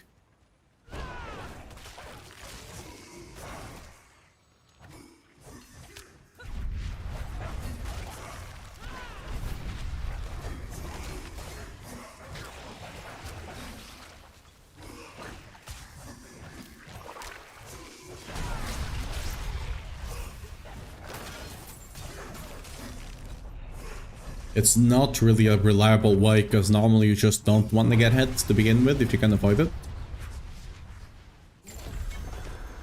And it was not big enough, a huge amount, until Soli came into the picture as well.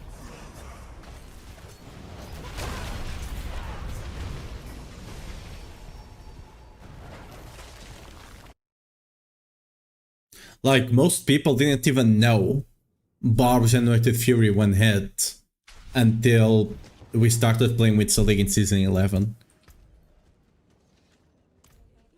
That's how useless it was before Selig.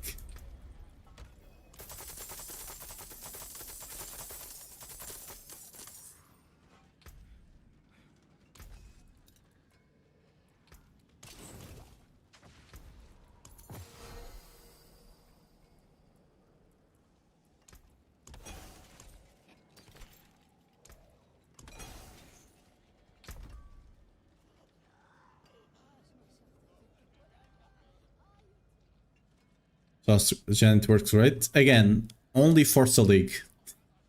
It's literally a mechanic you only care about on Selig, and that's it.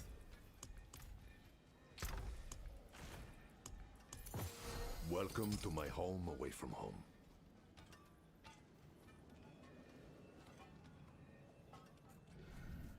Oh, this will not take us back to the boss. Whoops.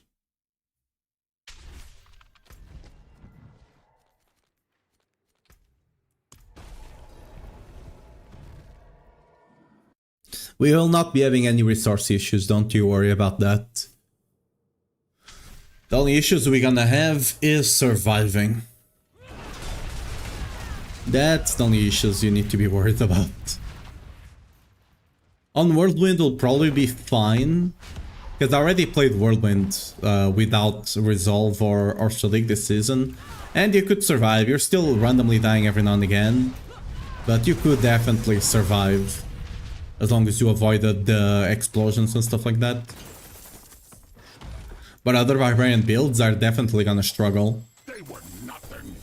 Not only Barb. Think all of this would be that Like, I know, I think Necros are also gonna be struggling really hard without Resolve.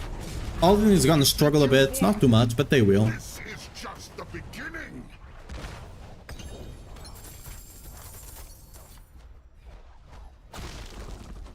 Especially the two-handed builds. The two-handed builds are gonna struggle a lot with that.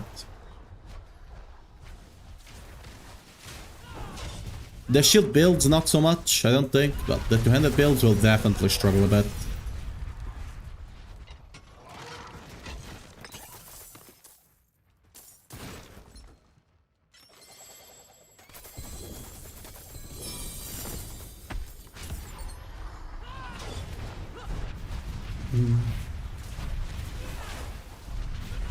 They don't do lightning damage most, they don't see Barbs getting too far. Well, we likely don't have damage to go over 130. So we'll probably be fine. You could survive, I could survive up to 125 without the best gear. Without Resolve stacks or Selig. But yeah. Lightning damage monsters have been a problem for a while. But yeah, they have not fixed it that much.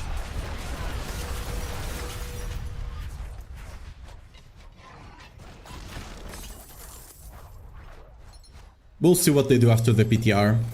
They'll have like 1 month or so after the PTR to implement stuff, so we'll see.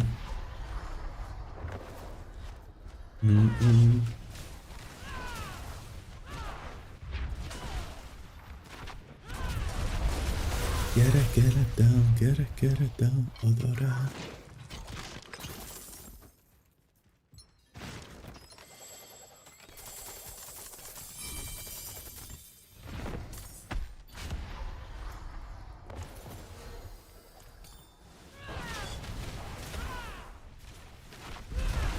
Ah, tip it too early.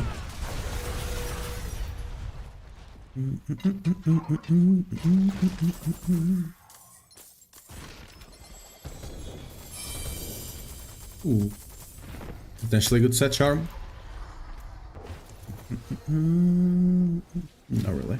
I mean, crafting material is nice, but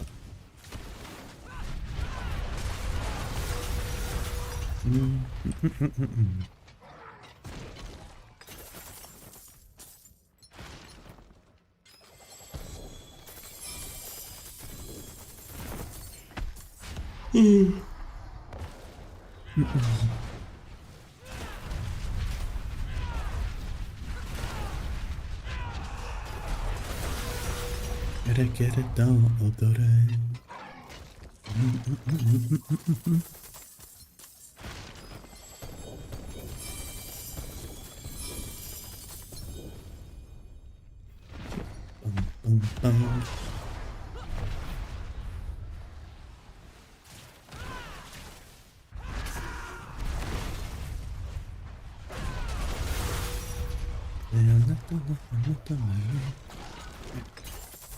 No good gores.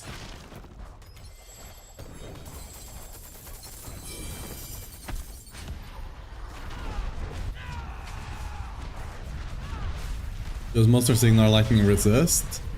I don't think they do, but the problem with the lightning monsters is that if you actually notice, I don't know if it's necessarily they hit harder or if it is they just hit so much more often.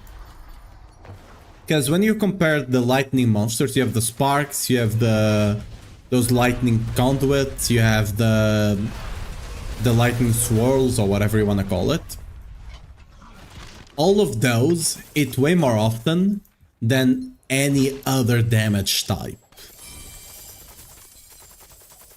So it might just be that you're getting hit way more often. Because for example, the sparks guys, the guys that put sparks out, those can just shotgun you, right? So it could just be a situation where you're just getting hit multiple times. It could also be that multiple times and they hit harder. I wouldn't be surprised if it's both. Because for example, fire damage definitely hits harder. But granted, fire damage is easier to dodge as well. Not always, but most of the time.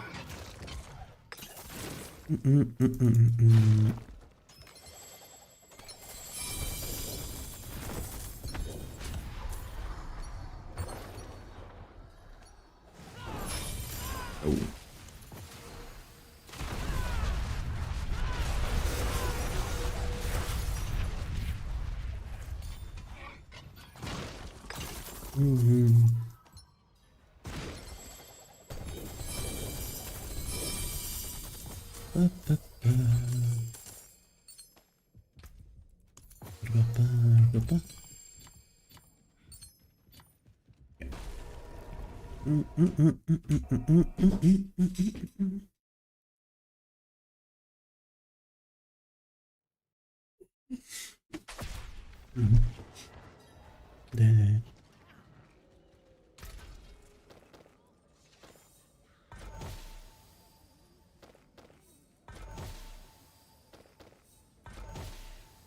Ooh. Ah, not really.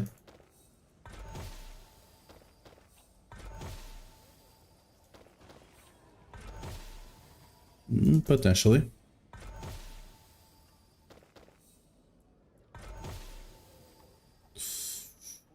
Can I sell this? Not for a lot, so.